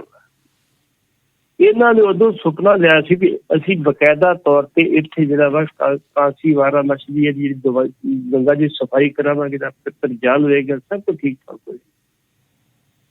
20,000 ਕਰੋੜ ਰੁਪਇਆ ਸੈਂਕਸ਼ਨ ਵੀ ਕੀਤਾ, ਲੇਕਿਨ ਉਹ 20,000 ਕਿੱਥੇ ਗਿਆ ਇਹ ਨਹੀਂ ਪਤਾ। ਹੁਣ ਬਕਾਇਦਾ ਤੌਰ ਤੇ ਜਿਹੜਾ ਵਾਰਾਣਸੀ ਬਣਾਇਆ ਵਾ ਕੋਰੀਡੋਰ, ਕਾਸ਼ੀ ਵਾਰਾਣਸੀ ਦਾ ਜਿਹੜਾ ਕੋਰੀਡੋਰ ਬਣਾਇਆ ਵਾ ਜੀ, ਉਹ ਪਹਿਲਾਂ 3,000 ਸਕੁਅਰ ਫੀਟ ਸੀ ਤੇ ਹੁਣ 5 ਲੱਖ ਸਕੁਅਰ ਫੀਟ ਹੈਗਾ ਜੀ। ਉਹਦੇ ਵਿੱਚ ਇਹਦੇ ਟਾਈਮ ਦੇ 50,000 ਤੋਂ ਲੈ ਕੇ 75,000 ਤੱਕ ਆਦਮੀ ਬੈਠ ਸਕਦੇ। ਉਹਦੇ ਵਿੱਚ ਕਈ ਪੁਰਾਣੀਆਂ ਪ੍ਰਾਪਰਟੀਆਂ ਜਿਹੜੀਆਂ ਲੋਕਾਂ ਨੇ ਕਬਜ਼ਾ ਕੀਤਾ ਸੀ ਉਹ ਅਕਵਾਇਰ ਕਰਕੇ ਉਹਨਾਂ ਨੂੰ ਕੰਪਨਸੇਸ਼ਨ ਦੇ ਕੇ ਤੇ ਬਕਾਇਦਾ ਤੌਰ ਤੇ ਉਹਨੂੰ ਨਾਲ ਮਿਲਾ ਲਿਆ ਗਿਆ ਵਾ ਜੀ। ਹੁਣ ਆਪਾਂ ਥੋੜਾ ਪਿਛੋਕੜ 'ਚ ਚੱਲਦੇ ਹਾਂ। ਇਹਦੇ 'ਚ ਇਹ ਜਿਹੜਾ ਮੰਦਿਰ ਬਣਿਆ ਸੀ ਇੱਥੇ ਕੋਈ ਅੱਜ ਦਾ ਨਹੀਂ ਇਹ ਬਣਿਆ, ਇਹ ਕੋਈ ਮਤਲਬ 10ਵੀਂ ਸਦੀ ਦਾ ਬਣਿਆ। 1994 'ਚ ਇਹਨੂੰ ਸਭ ਤੋਂ ਪਹਿਲਾਂ ਢਾਇਆ ਗਿਆ, ਫਿਰ 1034 ਢਾਇਆ ਗਿਆ, ਫਿਰ 1194 'ਚ ਮੁਹੰਮਦ ਗੌਰੀ ਨੇ ਇਹਨੂੰ ਲੁੱਟਿਆ ਤੇ ਢਾਇਆ। ਕਿਉਂ ਲੁੱਟਦੇ ਕਿਉਂ ਸੀ ਨਾ, ਢੋਲੇ ਕਿਉਂ ਸੀ ਨਾ, ਕਾਰਨ ਕੀ ਸੀਗਾ? ਕਾਰਨ ਇਹ ਸੀ ਕਿ ਹਿੰਦੂ ਦੇਵੀ ਦੇਵਤਿਆਂ ਦੀਆਂ ਤਸਵੀਰਾਂ ਲਾਈਆਂ ਜਾਂਦੀਆਂ ਸੀ, ਉਹਨਾਂ ਨੂੰ ਬਕਾਇਦਾ ਤੇ ਸੋਨਾ ਕਾਫੀ ਲਾਉਂਦੇ ਸੀ, ਸੋਨਾ ਲੁੱਟਣ ਵਾਸਤੇ ਤੋੜ ਦਿੰਦੇ ਸੀ, ਢਾਉਣ 'ਚ ਆ ਜਾਂਦਾ ਸੀਗਾ। ਤੁਹਾਨੂੰ ਪਤਾ ਹੋਏਗਾ ਸੋਮਨਾਥ ਦੇ ਮੰਦਿਰ ਦੇ ਵਿੱਚ ਬਕਾਇਦਾ ਤੌਰ ਤੇ ਮੂਰਤੀ ਖੜੀ ਕੀਤੀ ਸੀ, ਚੌਂ ਕੰਧਾਂ ਦੇ ਸਾਈਡ ਤੇ ਚਿਮਕ ਲਾਇਆ ਸੀਗਾ ਜੀ। ਉਹ ਮੂਰਤੀ ਉੱਦਾਂ ਖੜੀ ਸੀਗੀ। ਲੋਕ ਹੈਰਾਨ ਸੇ ਮੂਰਤੀ ਵਾਕਈ ਤੇ ਤਾਕਤ ਹੈਗੀ ਪਰਮਾਤਮਾ ਦੀ, ਵੀ ਅੱਲਾ ਦੀ ਤਾਕਤ ਆ, ਕੋਈ ਰੱਬ ਦੀ ਤਾਕਤ ਦੇ ਕਰਕੇ ਖਲੋਤੀ ਹੈ ਮੂਰਤੀ। ਲੋਕ ਉਹਨੂੰ ਨਮਸਕਾਰ ਕਰੀ ਜਾਂਦੇ ਸੀ ਜੀ। ਜਦੋਂ ਬਦਾਲੀ ਆਇਆ ਤਾਂ ਉਹਨੇ ਬਕਾਇਦਾ ਤੌਰ ਤੇ ਉਹ ਜਿਹੜੀ ਮੂਰਤੀ ਸੀ ਫਿਰ ਜਦੋਂ ਕੰਧਾਂ ਢਾਈਆਂ ਤੇ ਉਹ ਮੂਰਤੀ ਜਿਹੜੀ ਡਿੱਗ ਪਈ। ਉਹ ਸੋਨੇ ਦੀ ਮੂਰਤੀ ਵੀ ਲੁੱਟੀ, ਉਹਨੇ ਹੋਰ ਵੀ ਸੋਨਾ ਲੁੱਟਿਆ ਉੱਥੋਂ ਤੇ ਕਹਿੰਦਾ ਜੀ ਮੰਦਿਰ ਢਾਹਤਾ। ਤੁਹਾਨੂੰ ਪਤਾ ਹੋਏਗਾ ਉਦੋਂ ਕਹਿੰਦੇ ਸੀ ਸੋਮਨਾਥ ਦੇ ਦਰਵਾਜ਼ੇ ਅਬਦਾਲੀ ਲੈ ਗਏ ਤੇ ਸਿੱਖਾਂ ਦੇ ਖੋਲ੍ਹੇ ਸੀ ਉਦੋਂ ਜੀ, ਉਹ ਦਰਬਾਰ ਸਾਹਿਬ ਚੜਾਏ, ਪਰ ਮੈਂ ਉਹਨਾਂ ਸਹਿਮਤ ਨਹੀਂ। ਸਿੱਖ ਨੇ ਗਏ ਗੁਜਰੇ ਜਿਹੀ ਵੀ ਪੁਰਾਣੇ ਮੰਦਿਰ ਦੇ ਦਰਵਾਜ਼ੇ ਚੜਾਉਣ। ਦੂਸਰੀ ਚੀਜ਼ ਜੀ, ਹੁਣ ਇਹ ਵਾਰਾਣਸੀ ਗਏ ਨੇ, ਇਹਦੇ ਮੰਦਿਰ ਨੂੰ ਜਿਹੜਾ ਸੀ 1447 ਦੀ ਜੌਨਪੁਰ ਦੇ ਸੁਲਤਾਨ ਨੇ ਢਾਇਆ। ਜਦੋਂ ਅਕਬਰ ਆਇਆ ਵਾ, ਅਕਬਰ ਜਿਹੜਾ ਸੀ ਧਾਰਮਿਕ ਸ਼ਹਿਰ ਸੀ, ਜਿਹੜਾ ਬੰਦਾ ਸੀ 1585 ਦੇ ਵਿੱਚ, ਤੇ ਉਸ ਵਿਅਕਤੀ ਨੇ ਆ ਕੇ ਜਿਹੜਾ ਸੀ ਉਦੋਂ ਟੋਡਰਮਲ ਨੇ ਆ ਕੇ ਇਹਦੀ ਮੁਰੰਮਤ ਕਰਾਈ, ਠੀਕ ਠਾਕ ਕਰਾਇਆ ਜੀ। 1632 ਦੇ ਵਿੱਚ ਸ਼ਾਹਜਹਾਂ ਨੇ ਇਹਨੂੰ ਤੋੜਨ ਦੇ ਜੇ ਦਿੱਤੇ ਸੀ, ਪਰ ਲੋਕ ਇੰਨੇ ਇਕੱਠੇ ਹੋ ਕੇ ਇਹਦਾ ਮੁਕਾਬਲਾ ਕੀਤਾ ਵੀ ਜਿਹੜੀ ਸ਼ਾਹੀ ਫੌਜ ਸੀ ਨੂੰ ਵਾਪਸ ਜਿਹੜਾ ਤੇ ਉਹ ਮੰਦਿਰ ਨਹੀਂ ਢਾਏ ਗਏ ਜੀ। ਤੇ ਇਹਦੇ ਵਿੱਚ ਜਦੋਂ ਇਹ ਢਾਉਂਦੇ ਸੀ 63 ਦੇ ਕੋਈ ਮੰਦਿਰ ਹੋਰ ਵੀ ਸ਼ਹੀਦ ਕੀਤੇ ਸੀ ਇਹਨਾਂ ਨੇ। ਹੁਣ ਆਪਾਂ ਗੱਲ ਕਰਦੇ, ਜਿਹੜੀ ਆਪਾਂ ਗੱਲ ਕਰਦੇ ਆ ਉੱਥੇ ਚੱਲਦੇ ਜੀ। ਇਹ ਮੰਦਿਰ ਨੂੰ ਬਣਾਉਣ ਵਾਸਤੇ ਜਿਹੜਾ ਸੀ 1752 ਤੋਂ ਲੈ ਕੇ 1780 ਤੱਕ ਮਰਾਠਾ ਸਰਕਾਰ ਨੇ ਦੱਤਾ ਜੀ ਸਿੰਧੀਆ ਤੇ ਮਲਾਰ ਹੋਲਕਰ ਇਹਨੇ ਸਾਰੇ ਕਰਨ ਦੇ ਯਤਨ ਕੀਤੇ, ਲੇਕਿਨ ਇਹਨਾਂ ਨੂੰ ਪੂਰੀ ਸਫਲਤਾ ਨਹੀਂ ਮਿਲੀ ਜੀ। 1777 ਤੇ 80 ਦੇ ਵਿੱਚ ਇੰਦੌਰ ਦੀ ਮਹਾਰਾਣੀ ਜਿਹੜੀ ਅਹਿਲਿਆ ਬਾਈ ਹੋਲਕਰ ਸੀ, ਉਹਨੇ ਮੰਦਿਰ ਨੂੰ ਨੇਪਰੇ ਚਾੜਿਆ, ਇਹਦੀ ਸੇਵਾ ਕਰਾਈ, ਸਭ ਕੁਛ ਕੀਤਾ ਤੇ ਮੰਦਿਰ ਬਣਾਇਆ, ਅਸਲੀ ਸੂਬਹਾਲ ਕੀਤਾ। ਤੇ ਹੁਣ ਜਿੱਥੇ ਮੈਂ ਉਹ ਲੱਗਾ ਉਹ ਗੱਲ ਸੁਣਨ ਵਾਲੀ। 1836 ਈਸਵੀ ਦੇ ਵਿੱਚ ਬਕਾਇਦਾ ਤੌਰ ਤੇ ਮਹਾਰਾਜਾ ਰਣਜੀਤ ਸਿੰਘ ਨੇ ਇਸ ਮੰਦਿਰ ਦੇ ਗੁੰਬਦ ਤੇ 16 ਚੜਾਇਆ ਜੀ। ਹੁਣ ਸਾਨੂੰ ਇੱਥੇ ਅਫਸੋਸ ਆ, ਮੰਦਿਰ ਤੇ 16 ਚੜਾਇਆ, ਉਹਦੀ ਆਰਥਿਕ ਮਦਦ ਕੀਤੀ, ਉਹਦੀ ਮੁਰੰਮਤ ਕੀਤੀ, ਉਹਦੀ ਸਫੇਵਾ ਸਫਾਈ ਕੀਤੀ, ਸਭ ਕੁਛ ਕੀਤਾ ਵੀ ਨਹੀਂ ਵੀ ਇਹ ਧਾਰਮਿਕ ਸਥਾਨ ਹੈ, ਦੀ ਪੂਰੀ ਹਿਫਾਜ਼ਤ ਹੋਣੀ ਚਾਹੀਦੀ। ਲੇਕਿਨ ਹੋਇਆ ਕੀ, 1836 ਦੇ ਵਿੱਚ ਉਸ ਮੰਦਿਰ ਦੀ ਸੇਵਾ ਕੀਤੀ ਗਈ, ਲੇਕਿਨ ਉਹਦੇ ਮੰਦਿਰ ਦੇ ਵਾਰਸਾਂ ਨੇ ਆ ਕੇ 1984 ਚ ਪਹਿਲਾਂ ਅਕਾਲ ਤਖ਼ਤ ਢਾਇਆ ਤੇ ਮੁੜ ਕੇ ਨਵੰਬਰ 1984 ਜੋ ਕੀਤਾ ਸਾਰੀ ਦੁਨੀਆ ਸਮੇਂ ਸਿੱਖਾਂ ਦਾ ਕਤਲੇਆਮ ਕੀਤਾ ਜੀ। ਘੱਟੋ ਘੱਟ ਭਾਈ ਇਹ ਸਥਾਨ ਤੇ ਯਾਦ ਰੱਖਦੇ ਹੋ ਨਾ, ਵੇਖੋ ਪਹਿਲਾਂ ਗੁਰੂ ਤੇਗ ਬਹਾਦਰ ਸਾਹਿਬ ਨੇ ਸ਼ਹਾਦਤ ਦਿੱਤੀ, ਤੁਸੀਂ ਰਣ ਉਤਾਰ ਯਾਤਰਾ ਵੀ ਕੱਢੀ, ਬੜਾ ਕੁਛ ਕੀਤਾ, ਕਿੱਥੇ ਗੁਰੂ ਸਾਹਿਬ ਦਾ ਰਣ ਦੇ ਦਿਓਗੇ ਤੁਸੀਂ? ਬਿਲਕੁਲ ਸਹੀ ਗੱਲ ਕਹੀ। 1978-70 ਦੇ ਵਿੱਚ ਜਦੋਂ ਆਇਆ ਵਾ ਲਾਲੂ ਆਇਆ ਵਾ, ਇੱਕ ਰੈਲੀ ਹੋਈ ਸੀ ਬੜੀ ਤਕੜੀ ਲੁਧਿਆਣੇ ਦੇ ਵਿੱਚ। ਉਸ ਰੈਲੀ ਦੇ ਵਿੱਚ ਜਿਹੜੇ ਅਸੀਂ ਜਿਹੜਾ ਜਗਤ ਹੈਗਾ ਸੀ ਜੈ ਪ੍ਰਕਾਸ਼ ਨਾਰਾਇਣ, ਉਹ ਵੀ ਆਇਆ ਸੀ ਜੀ। ਜੈ ਪ੍ਰਕਾਸ਼ ਨਾਰਾਇਣ ਨੇ ਜਨਤਾ ਪਾਰਟੀ ਦੀ ਜਿਹੜੀ ਬਕਾਇਦਾ ਤੌਰ ਤੇ ਜਿਹੜੀ ਸੀ ਬੁਨਿਆਦ ਉਹ ਬਿਹਾਰ ਚੋਂ ਰੱਖੀ, ਜਿਹਨੂੰ ਪਤਾ ਸੀ ਪੰਜਾਬੀਆਂ ਨੂੰ ਮਿਲਿਆ ਤੋਂ ਬਗੈਰ ਸੀ ਕਾਮਯਾਬ ਨਹੀਂ ਹੋ ਸਕਦਾ। ਬਿਲਕੁਲ ਸਹੀ ਹੈ। ਲੁਧਿਆਣੇ 'ਚ ਬੜੀ ਵੱਡੀ ਰੈਲੀ ਹੋਈ ਸੀ, ਸਾਰੇ ਬੋਲੇ ਸੀ ਤੇ ਲਾਲੂ ਪ੍ਰਸਾਦ ਯਾਦਵ ਵੀ ਸ਼ਾਮਲ ਸੀ। ਉਹਨੂੰ ਲੇਟ ਮੌਕਾ ਮਿਲਿਆ ਜਦੋਂ ਉਹ ਸਟੇਡੀਅਮ ਦੇ ਵਿੱਚ ਲੋਕ ਉਂਘ ਰਿਹਾ ਸੀ, ਕੋਈ ਸੁੱਤਾ ਸੀ, ਕੋਈ ਜਾਗਦਾ ਸੀ, ਉਹਨੂੰ ਮੌਕਾ ਮਿਲਿਆ ਬੋਲਣ ਦਾ, ਵੀ ਉਹ ਬੋਲਣ ਲੱਗਾ। ਲਾਲੂ ਦਾ ਤਰੀਕਾ ਆਪਣਾ ਨਾ ਵੱਖਰਾ, ਉਹ ਸਟੇਜ ਤੇ ਆਇਆ ਜੀ, ਉਹ ਗਰਜਿਆ ਆ ਕੇ, ਕਹਿੰਦਾ ਮੈਂ ਉਸ ਧਰਤੀ ਤੇ ਆਇਆ ਹੂੰ ਜਹਾਂ ਸੱਚ ਪੈਦਾ हुआ, मैं उस धरती पे आया हूँ जहाँ गुरु गोविंद सिंह पैदा हुए थे जी। ये गुरु गोविंद सिंह ना होते तो लालू प्रसाद ना होता, ये गुरु गोविंद सिंह ना होते जहदर गुरचरण सिंह टोड़ा ना होता, प्रकाश सिंह बादल होता, सुरजीत सिंह बरनाला ना होता, चंद सिंह लोंगोवाल ना होता। कहना फिर क्या होता, कहना फिर लालू खां होता तो सभी खान ही खान होते, फिर कुछ नहीं होता। ਗੁਰੂ ਸਾਹਿਬ ਨੇ ਸ਼ਹਾਦਤ ਦਿੱਤੀ, ਉਹਦਾ ਰਿਣ, ਉਹਦਾ ਯਾਤਰਾ ਤੁਸੀਂ ਕੱਢੀ ਤੇ ਸਾਡੇ ਅਕਾਲੀ ਦਲ ਦੀ ਸਰਕਾਰ ਨੇ ਉਹਦਾ ਸਵਾਗਤ ਵੀ ਕੀਤਾ ਸੀ ਜੀ।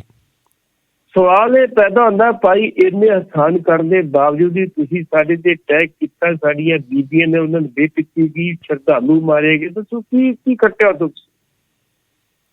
ਉਦੋਂ ਇਹਦੇ ਵਾਰਸ ਮੋਦੀ ਸਾਹਿਬ ਦੇ ਵਾਰਸ ਜਿਹੜੇ ਅਡਵਾਨੀ ਸਾਹਿਬ ਤੇ ਵਾਜਪਾਈ ਸਾਹਿਬ ਬਕਾਇਦਾ ਤੌਰ ਤੇ ਇੰਦਰਾ ਗਾਂਧੀ ਦੇ ਬੂਹੇ ਅੱਗੇ ਪ੍ਰੋਟੈਸਟ ਕਰਦੇ, ਕਹਿੰਦੇ ਸੀ ਵੀ ਪੰਜਾਬ ਜਿਹਾ ਕੁਝ ਹੈ, ਉਹ ਅਟੈਕ ਕਿਉਂ ਨਹੀਂ ਕਰ ਰਹੀ ਉਹਨਾਂ ਦਰਬਾਰ ਸਾਹਿਬ ਤੇ। ਇਸ ਕਰਕੇ ਮੋਦੀ ਸਾਹਿਬ ਜੇ ਤੁਸੀਂ ਆ ਪਹਿਲੀ ਗੱਲ ਕੀਤੀ ਹੈ, ਬੜਾ ਚੰਗਾ ਕੀਤਾ, ਕਾਨੂੰਨ ਵਾਪਸ ਲੈ ਕੇ ਕਿਸਾਨਾਂ ਨੂੰ ਘਰ ਨੂੰ ਭੇਜਿਆ ਵਾ। ਅਸੀਂ ਤੁਹਾਡੇ ਕੋਲ ਇੱਕ ਮੰਗ ਕਰਦੇ ਹਾਂ ਜੀ, ਇੱਕ ਤੇ ਜਿਹੜਾ ਸਾਕਾ ਨੀਲਾ ਤਾਰਾ ਵਾ ਉਹਦੀ ਬਕਾਇਦਾ ਤੌਰ ਤੇ ਇੱਕ ਨਿੰਦਾ ਪ੍ਰਸਤਾਵ ਜਿਹੜਾ ਵਾ ਲੋਕ ਸਭਾ ਚ ਪਾਸ ਕਰ। ਬਿਲਕੁਲ ਸਹੀ ਹੈ।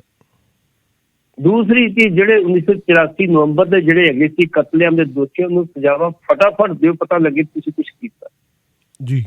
ਲੇਕਿਨ ਇਹ ਵੀ ਗੱਲ ਯਾਦ ਰੱਖੋ, ਮੋਦੀ ਸਾਹਿਬ ਨੇ ਆਪਣੀ ਕੱਲ ਸਪੀਚ ਦੇ ਵਿੱਚ ਹੀ ਮਹਾਰਾਜਾ ਰਣਜੀਤ ਸਿੰਘ ਦਾ ਜ਼ਿਕਰ ਕੀਤਾ ਕਿ ਉਸ ਬੰਦੇ ਨੇ ਉੱਥੇ ਸੇਵਾ ਕੀਤੀ। ਜੇ ਮੋਦੀ ਸਾਹਿਬ ਤੁਹਾਨੂੰ ਇਹ ਗੱਲ ਯਾਦ ਹੈ ਤੇ ਫਿਰ ਕੁਛ ਨਾ ਕੁਛ ਤੁਹਾਨੂੰ ਜ਼ਰੂਰ ਕਰਨਾ ਚਾਹੀਦਾ। ਮੈਂ ਸਿਰਫ ਇਹ ਖਬਰ ਸਾਂਝੀ ਇਸ ਕਰਕੇ ਕੀਤੀ ਸਿਰਫ ਇੰਨੀ ਗੱਲ ਸਪਸ਼ਟ ਕਰਨ ਵਾਸਤੇ। ਇਤਿਹਾਸਕ ਪੱਖ ਜਿਹੜਾ ਸੀ ਖਬਰ ਦਾ ਬੜਾ ਹੀ ਜਿਹੜਾ ਲਾਭਕਾਰੀ ਹੈ ਜੀ, ਬੜਾ ਮਹੱਤਵਪੂਰਨ ਆ ਜਿਹੜਾ ਪੱਟੀ ਸਾਹਿਬ ਤੁਸੀਂ ਸਾਂਝਾ ਕੀਤਾ। ਬਿਲਕੁਲ ਸਹੀ ਗੱਲ ਆ ਤੁਹਾਡੀ। ਜੀ ਜੀ ਜੀ। ਰਾਜੇਵਾਲ ਚੋਣ ਨਹੀਂ ਲੜਨਗੇ, ਕਹਿੰਦੇ ਕਿਸਾਨਾਂ ਲਈ ਅਜੇ ਬੜਾ ਕੁਝ ਕਰਨਾ। ਪੱਟੀ ਸਾਹਿਬ, ਰਾਜੇਵਾਲ ਜੀ ਦਾ ਆਉਣ ਵਾਲਾ ਸਮਾਂ ਤੇ ਆਉਣ ਵਾਲੀ ਰੂਪ ਰੇਖਾ ਉਹਨਾਂ ਦੇ ਕਿੱਧਰ ਨੂੰ ਲੈ ਕੇ ਜਾਊ ਰਾਜੇਵਾਲ ਸਾਹਿਬ ਨੂੰ? ਰਾਜੇਵਾਲ ਸਾਹਿਬ ਨੂੰ 2014 ਦੇ ਵਿੱਚ 2012 ਦੇ ਵਿੱਚ ਬਕਾਇਦਾ ਤੌਰ ਤੇ ਸਰਦਾਰ ਪ੍ਰਕਾਸ਼ ਸਿੰਘ ਬਾਦਲ ਨੇ ਕਿਹਾ ਸੀ ਵੀ ਭਾਈ ਪਿਛਲੀ ਵਾਰੀ ਅਸੀਂ ਅਜਮੇਰ ਸਿੰਘ ਲੱਖੋਵਾਲ ਨੂੰ ਬਣਾਇਆ ਸੀ ਮੰਡੀਕਰਨ ਬੋਰਡ ਦਾ ਚੇਅਰਮੈਨ ਜੀ, ਤੇ ਐਤਕੀ ਤੈਨੂੰ ਬਣਾ ਦਿੰਦੇ ਸੀ। ਤੇ ਰਾਜੇਵਾਲ ਸਿੰਘ ਹੱਥ ਜੋੜਦੇ ਸੀ, ਮੈਨੂੰ ਲੋੜ ਨਹੀਂ ਬਣਾਉਣ ਦੀ, ਉੱਥੇ ਬਣਾ ਦਿੱਤੇ ਜੀ। ਆਹ ਜਿਹੜੇ ਕਾਲੇ ਕਾਨੂੰਨ ਪਾਸ ਹੋਏ ਆ, ਇਹਨਾਂ ਦੀ ਬੁਨਿਆਦ 10 ਅਕਤੂਬਰ 2017 ਨੂੰ ਰੱਖੀ ਗਈ ਸੀ, ਜਿੱਥੇ ਰਾਜੇਵਾਲ ਸਾਹਿਬ ਮੌਜੂਦ ਸਨ ਜੀ। ਉੱਥੇ ਬਕਾਇਦਾ ਤੌਰ ਤੇ ਜਿਹੜੇ ਇਹਨਾਂ ਦੇ ਸਰਕਾਰੀ ਅਧਿਕਾਰੀ ਤੇ ਬਕਾਇਦਾ ਤੌਰ ਤੇ ਜਿਹੜੇ ਆਏ ਸੀ ਕਾਰਪੋਰੇਟ ਵਾਲੇ, ਉਹ ਬੋਲਣ ਨਹੀਂ ਸੀ ਦਿੰਦੇ ਇਹਨਾਂ ਨੂੰ ਜੀ। ਉਹਦੇ ਵਿੱਚ ਇੱਕ ਲੀਡਰ ਨੇ ਕਿਸੇ ਪੰਜਾਬ ਤੋਂ ਸੀ, ਕਿਸਾਨਾਂ ਦੇ, ਇੱਕ ਰਾਜਸਥਾਨ ਤੋਂ ਸੀ, ਇੱਕ ਯੂਪੀ ਦਾ ਲੈ ਸੀ ਲੀਡਰ ਦੀ। ਰਾਜੇਵਾਲ ਸਾਹਿਬ ਨੇ ਕੀ ਕੀਤਾ ਕਿ ਸਮਾਂ ਥੋੜਾ ਬਾਅਦ ਤੇ ਸਮੇਂ ਥੋੜੇ ਬੋਲਣ ਤੋਂ ਦੇਣਾ ਨਹੀਂ, ਬਸ ਬੋਲੂ ਜੀ, ਬਸ ਬੋਲੇ। ਉਹਨਾਂ ਨੇ ਕਰਤਾ ਬੂਹਾ ਬੰਦ, ਕੁੱਲੀ ਲਾਤੀ ਜੀ। ਕਹਿੰਦਾ ਸਾਨੂੰ ਕੁੱਟਮਾਰ ਕਰਕੇ ਤੁਸੀਂ ਬੇਸ਼ੱਕ ਬਾਹਰ ਨਿਕਲ ਜਾਓ, ਅਸੀਂ ਬਾਹਰ ਨਹੀਂ ਨਿਕਲ ਜਾਣਾ, ਸਾਡੀ ਗੱਲ ਸੁਣਨੀ ਪਊ ਜੀ। ਉਹ ਕਾਰਪੋਰੇਟ ਵਾਲੇ ਕੀ ਕਹਿ ਰਹੇ ਸੀ? ਉਹ ਕਹਿੰਦੇ ਸੀ ਸਾਨੂੰ 5-7 ਹਜ਼ਾਰ ਦੇ ਤੁਸੀਂ ਜਿਹੜੀ ਜ਼ਮੀਨਾਂ ਦੀ ਜਿਹੜਾ 50 ਸਾਲ ਤੇ ਪੱਕੇ ਤੇ ਦੇ ਦਿਓ, ਉਹਨਾਂ ਦੇ ਕਲਸਟਰ ਬਣਾ ਦਿਓ ਤੇ ਅਸੀਂ ਉਹਦੇ ਤੇ ਖੇਤੀ ਆਪ ਕਰਾਂਗੇ। ਕਾਰਪੋਰੇਟ ਵਾਲੇ ਕਹਿੰਦੇ ਸੀ ਜੋ ਤੁਸੀਂ ਕਹੋਗੇ ਅਸੀਂ ਇਹਨਾਂ ਨੂੰ ਜਿਹੜਾ ਮੁਆਵਜ਼ਾ ਜਾਂ ਪੱਕੇ ਦਾ ਖਰਚਾ ਦੇ ਦੇਣਗੇ ਸਾਨੂੰ। ਉੱਥੇ ਉਹਦਾ ਕਿਹਾ ਜੀ ਤੁਸੀਂ ਉਜਾੜ ਦੇਣਗੇ ਲੋਕ ਕਾਰਪੋਰੇਟ ਵਾਲੇ, ਸਾਡੀ ਖੇਤੀ ਜ਼ਮੀਨ ਕਰਕੇ ਜੀ 5 ਰੁਪਏ ਦੀ ਚੀਜ਼ 100 ਰੁਪਏ ਦੇ ਦੇਣਗੇ, ਅਸੀਂ ਕਿਉਂ ਲਈਏ? ਇਹਨਾਂ ਫਿਰ ਰਾਜੇਵਾਲ ਸਿੰਘ ਨੇ ਆਪਣਾ ਪੱਖ ਰੱਖਿਆ ਸੀ, ਲੇਕਿਨ ਉਹਨਾਂ ਦੇ ਮਨ ਅੰਦਰ ਗੱਲ ਨਹੀਂ ਸੀ ਆਈ ਜੀ। ਰਾਜੇਵਾਲ ਸਿੰਘ ਨੇ ਜੰਗ ਰੱਖੀ, ਉਹ ਕਾਗਜ਼ ਇਕੱਠੀ ਕਰਦੇ ਕਿ ਫਾਈਲਾਂ ਇਕੱਠੀਆਂ ਕਰਦੇ। ਫਰਵਰੀ 2021 ਚ ਰਾਜੇਵਾਲ ਸਾਹਿਬ ਨੇ ਬਕਾਇਦਾ ਤੌਰ ਤੇ ਇੱਕ ਸਾਰੇ ਜਿਹੜੇ ਹੈਗੇ ਸੀ ਆਪਣੇ ਪੰਜਾਬ ਦੇ ਸਿਆਸੀ ਆਗੂ, ਉਹਨਾਂ ਦੀ ਮੀਟਿੰਗ ਕਰ ਦਿੱਤੀ, ਜਿਹਦੇ ਵਿੱਚ ਕਾਂਗਰਸ ਵੱਲੋਂ ਸੁਨੀਲ ਜਾਖੜ ਸਨ, ਅਕਾਲੀ ਦਲ ਵੱਲੋਂ ਮੇਰੇ ਖਿਆਲ ਜਿਹੜੇ ਹੈਗੇ ਸੀ ਭੁੰਦੜ ਸਾਹਿਬ ਸੀਗੇ, ਏਦਾਂ ਸਾਰੀ ਖਾਸ ਕੀਤੀ ਜੀ। ਫਾਈਲਾਂ ਬਣਾ ਕੇ ਲੈ ਗਏ, ਆਹ ਫਾਈਲਾਂ ਪੜ੍ਹ ਲਓ। ਜਦੋਂ ਫਾਈਲ ਪੜ੍ਹੀ ਤੇ ਪੈਂਦੀ ਸੱਟੇ ਹੀ ਪਹਿਲਾ ਕਾਗਜ਼ ਪੜ੍ਹਦਿਆਂ ਬਕਾਇਦਾ ਤੌਰ ਤੇ ਸੁਨੀਲ ਜਾਖੜ ਨੇ ਕਹਿਤਾ ਕਿ MSP ਗਈ ਜੀ।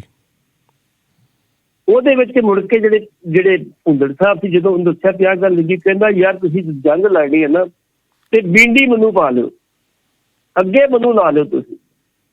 ਲੇਕਿਨ ਉਹ ਅੱਜ ਤੱਕ ਬੀਂਡੀ ਲੱਭੇ ਨਹੀਂ ਕਿੱਥੇ, ਕਾਨੂੰਨ ਲਾਗਬਾਣੀ ਵੀ ਗਏ, ਵਾਪਸ ਵੀ ਗਏ, ਸਭ ਕੁਛ ਜੀ। ਉਹਦੇ ਸੰਦਰਭ ਦੇ ਵਿੱਚ ਹੀ ਰਾਜੇਵਾਲ ਸਾਹਿਬ ਆਪਣੀ ਕੋਸ਼ਿਸ਼ ਕਰਦੇ, ਲੇਕਿਨ 5 ਜੂਨ ਨੂੰ 2021 ਨੂੰ ਆਈਡੀ ਨੇ ਸਿਲੰਡਰ ਤੇ 27 ਸਤੰਬਰ ਨੂੰ ਬਕਾਇਦਾ ਤੌਰ ਤੇ ਮੈਂ ਕਾਨੂੰਨ ਬਣਾ ਦਿੱਤੇ, ਜਿਹਦੇ ਕਰਕੇ ਮੋਰਚਾ ਲੱਗਾ। ਰਾਜੇਵਾਲ ਸਾਹਿਬ ਕਹਿੰਦੇ ਆ ਵੀ ਕਾਨੂੰਨ ਤੇ ਚਲੋ ਉਹਨਾਂ ਬਣਾਏ, ਉਹਨਾਂ ਵਾਪਸ ਲਏ। MSP ਦਾ ਜਿਹੜਾ ਮੁੱਦਾ ਸਾਡਾ ਥੋੜਾ ਜਿਹਾ ਲੰਬਾ ਵਾ, ਇਹਦੇ ਵਿੱਚ ਇੱਕ ਪੱਖ ਨਹੀਂ, ਘੱਟੋ ਘੱਟ 10 ਪੱਖ ਵੇਖਣੇ ਪੈਣੇ ਆ। ਮਾਰਕੀਟ ਵੇਖਣੀ ਪੈਣੀ ਹੈ, ਇਹਦੀ ਰੇਟ ਫਿਕਸ ਕਰਨਾ ਪੈਣਾ, ਕਿਵੇਂ ਫਿਕਸ ਕਰਨਾ ਵਾ। ਇਹਦੇ ਵਿੱਚ ਬਕਾਇਦਾ ਤੌਰ ਤੇ ਸਰਕਾਰ ਸ਼ਾਮਲ ਹੋਊਗੀ, ਇਹਦੇ ਵਿੱਚ ਬਕਾਇਦਾ ਤੌਰ ਤੇ ਕਿਸਾਨ ਸ਼ਾਮਲ ਹੋਣਗੇ, ਇਹਦੇ ਵਿੱਚ ਬਕਾਇਦਾ ਤੌਰ ਤੇ ਸਾਡੇ ਬੁੱਧੀ ਵਰਗ ਦੇ ਸ਼ਾਮਲ ਹੋਣਗੇ, ਮਾਲ ਸ਼ਾਮਲ ਹੋਣਗੇ। ਉਹ ਫਿਰ ਜਾ ਕੇ ਇਹ ਬਣੇਗਾ MSP। ਦੇਖੋ ਉਹ ਕਹਿੰਦੇ ਸਾਨੂੰ ਤਾਂ ਲੋੜ ਨਹੀਂ, ਪੰਜਾਬ 'ਚ ਪਹਿਲਾਂ ਹੈਗੀ MSP ਹੈਗੀ ਹੈ। ਤੁਹਾਨੂੰ ਪਤਾ ਹੋਏਗਾ ਜਿਹੜੀ ਫ੍ਰੀ ਮਾਰਕੀਟਿੰਗ ਆ, ਇਹ ਕਾਦੀਆਂ ਬਕਾਇਦਾ ਤੌਰ ਤੇ ਕਾਂਗਰਸ ਨੇ ਬਕਾਇਦਾ ਤੌਰ ਤੇ ਕੋਕਾ ਕੋਲੋਂ ਲਿਆ ਕੇ ਸ਼ੁਰੂ ਕਰਨ ਦੀ ਕੋਸ਼ਿਸ਼ ਕੀਤੀ ਸੀ, ਬੜੇ ਗੁਪਤ ਤਰੀਕੇ ਨਾਲ। ਦੇਖੋ ਬੜੀ ਬੁਰੀ ਤਰ੍ਹਾਂ ਫੇਲ ਹੋਈ ਸੀ, ਸਿਸਟਮ ਬੰਦ ਕਰਤਾ ਸੀ। ਇਸ ਕਰਕੇ ਰਾਜੇਵਾਲ ਸਾਹਿਬ ਜਿਹੜੇ ਸੀ ਸਭ ਕੁਝ ਜਾਣਦੇ ਸੀਗੇ, ਉਹਨਾਂ ਦੇ ਬਾਰੇ ਇਹ ਚੱਲਦਾ ਸੀ ਆਮ ਆਦਮੀ ਪਾਰਟੀ ਜੁਆਇਨ ਕਰਨਗੇ, ਜੁਆਇਨ ਕਰਕੇ ਮੁੱਖ ਮੰਤਰੀ ਬਣਨਗੇ। ਮੈਂ ਜੋ ਮਹਿਸੂਸ ਕਰਦਾ ਹਾਂ, ਰਾਜੇਵਾਲ ਸਾਹਿਬ ਅੱਜ ਇੰਟਰਨੈਸ਼ਨਲ ਕਿਸਾਨਾਂ ਦੇ ਲੀਡਰ ਬਣ ਚੁੱਕੇ ਆ। ਉਹਦੇ ਮੁਕਾਬਲੇ ਇੱਕ MLA ਤੇ ਮੁੱਖ ਮੰਤਰੀ ਬਹੁਤ ਛੋਟੀ ਗੱਲ ਹੈ। ਅੱਜ ਜਦੋਂ ਇੱਕ ਪੱਤਰਕਾਰ ਨੇ ਪੁੱਛ ਲਿਆ ਜੀ, ਮੈਂ ਕਹਿ ਸਮਝ ਸਕਦਾ ਵੀ ਮੈਂ ਆਉਣ ਵਾਲੇ ਮੁੱਖ ਮੰਤਰੀ ਨਾਲ ਗੱਲ ਕਰ ਰਿਹਾ। ਕਹਿੰਦਾ ਯਾਰ ਤੂੰ ਘੱਟੋ ਘੱਟ ਜੇ ਮੇਰੀ ਗੱਲ ਕਰੇ ਤੇ ਪ੍ਰਧਾਨ ਮੰਤਰੀ ਨਰਿੰਦਰ ਮੋਦੀ ਤੋਂ ਮਿਲਾ, ਤੂੰ ਕਿੱਥੇ ਮੈਨੂੰ ਲਾਉਣ ਡਿਆ, ਕਿਹਦੀ ਗੱਲ ਤੂੰ ਕਰਨ ਡਿਆ? ਉਹਨੇ ਕਿਹਾ ਜੀ ਜੇ ਕਿਸਾਨੀ ਵਾਸਤੇ ਬਹੁਤ ਕੁਝ ਕਰਨਾ ਬਾਕੀ ਹੈ, ਸਰਕਾਰਾਂ ਨੇ ਬਹੁਤ ਜਿਹੜੇ ਟੇਢੇ ਮਸਲੇ ਕੀਤੇ ਪਏ ਨੇ ਉਹ ਸਾਨੂੰ ਸਿੱਧੇ ਕਰਨੇ ਪਏ ਜੀ। ਲਖੀਮਪੁਰ ਬਾਰੇ ਉਹਨਾਂ ਕਿਹਾ, ਪੁੱਛਿਆ ਗਿਆ ਸਵਾਲ ਵੀ ਤੁਸੀਂ ਉੱਥੇ ਕਿਉਂ ਨਹੀਂ ਉਹਦੀ ਮੰਗ ਰੱਖੀ? ਕਹਿੰਦੇ ਜੀ ਵੇਖੋ ਉਹ under the supervision of supreme court ਉਹਨੂੰ ਜਿਹੜੀ ਉਹ ਸੁਪਰਵਿਜ਼ਨ ਕਰ ਰਹੀ ਉਹਨੂੰ, ਇੱਥੇ ਅਸੀਂ ਕਿਹੜੇ ਖਤਰੇ ਨੂੰ ਸੁਪਰੀਮ ਕਰ ਰਹੀ ਹੈ? ਜੇ ਨਾ ਕਰੂਗੀ ਦੇਖ ਲਾਂਗੇ ਅਸੀਂ ਕੀ ਕਰਨਾ ਉਹਦੇ, ਸਾਡਾ ਤੇ ਹਾਲ ਬਿਲਕੁਲ ਠੀਕ ਚੱਲ ਰਿਹਾ ਸਭ ਕੁਝ, ਅੱਗੇ ਜਾ ਕੇ ਦੂਜੀ ਕੰਮ ਨਹੀਂ ਕਰਾਂਗੇ ਆਪਾਂ।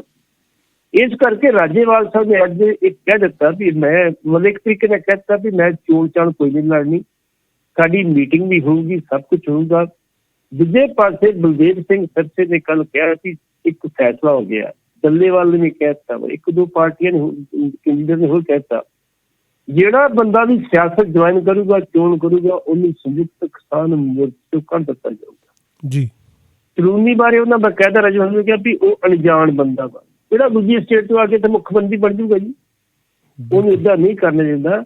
ਅੱਜ ਜਿਸ ਮੰਜ਼ਿਲ ਤੇ ਅਸੀਂ ਜਿਹੜੀਆਂ 32 ਤੇ 42 ਜਥੇਬੰਦੀਆਂ ਪੁੱਜ ਚੁੱਕੇ ਹਨ, ਉਹ ਮੰਜ਼ਿਲ ਅਸੀਂ ਸਰ ਕਰ ਲਈ ਹੈ, ਬਹੁਤ ਵੱਡੀ ਤੇ ਉੱਚੀ ਤੇ ਸੱਚੀ ਮੰਜ਼ਿਲ ਆ। ਬਿਲਕੁਲ ਜੀ। ਇਸ ਕਰਕੇ ਉਹਨਾਂ ਨੇ ਇਸ਼ਾਰਾ ਕਰਤਾ ਕਿ ਮੈਂ ਚੋਣ ਬਿਲਕੁਲ ਲੜਨੀ। ਉਹਨਾਂ ਦੀ ਗੱਲ ਕਹਿ ਦਿੱਤੀ। ਉਹਨਾਂ ਨੇ ਪੁੱਛਿਆ ਤੁਹਾਨੂੰ ਕਿਸੇ ਪੋਲੀਟੀਕਲ ਪਾਰਟੀ ਨੇ ਕੋਈ ਅਪਰੋਚ ਕੀਤਾ? ਤਾਂ ਮੈਂ ਪਹਿਲਾਂ ਕਰਦੇ ਹੁੰਦੇ ਸੀ, ਐਤਕੀ ਨਾ ਕੀਤਾ ਤੇ ਨਾ ਮੈਂ ਕਿਸੇ ਗੱਲ ਸੁਣੀ ਜੀ। ਜੀ ਨਾਨਕਸਰ ਪਿੰਡ ਵਿੱਚ ਸਾਫ਼ ਸਫਾਈ ਦੀ ਮਿਸਾਲ ਪੱਟੀ ਸਾਹਿਬ ਪੈਦਾ ਕੀਤੀ ਗਈ ਹੈ ਤੇ ਪ੍ਰਧਾਨ ਦੀ ਚੋਣ ਨਾਨਕ ਚਬੂਤਰੇ ਕੋਲ ਬੈਠ ਕੇ ਸਰਬਸੰਮਤੀ ਨਾਲ ਕਰ ਲਈ ਗਈ ਹੈ। ਨਾਨਕ ਸਾਗਰ ਪਿੰਡ ਛੱਤੀਸਗੜ੍ਹ ਦੇ ਵਿੱਚ ਹੈ ਜੀ, ਛੋਟਾ ਜਿਹਾ ਪਿੰਡ।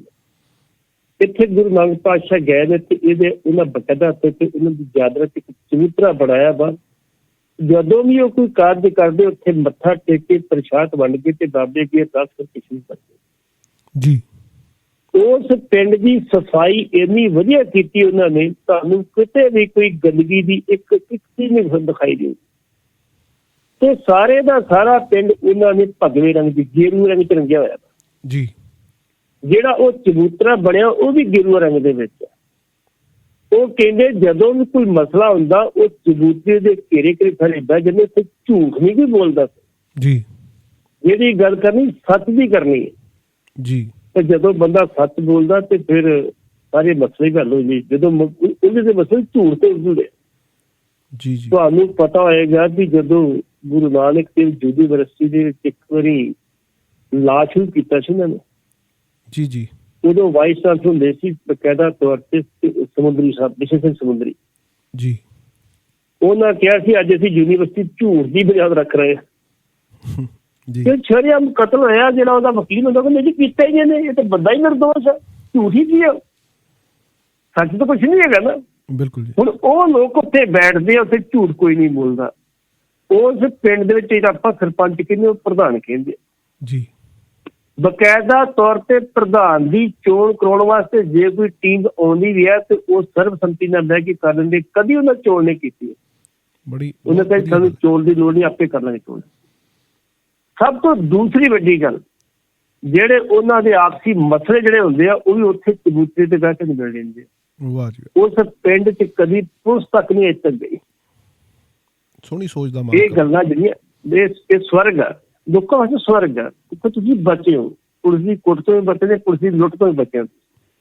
ਆਪਣੇ ਮਸਲੇ ਤੁਸੀਂ ਆਪ ਹੱਲ ਕਰ ਰਹੇ ਹੋ। ਬਿਲਕੁਲ। ਗੁਜਰਾਤ ਦੇ ਵਿੱਚ ਇੱਕ ਖੇੜਾ ਡਿਸਟ੍ਰਿਕਟ ਹੈ ਜੀ।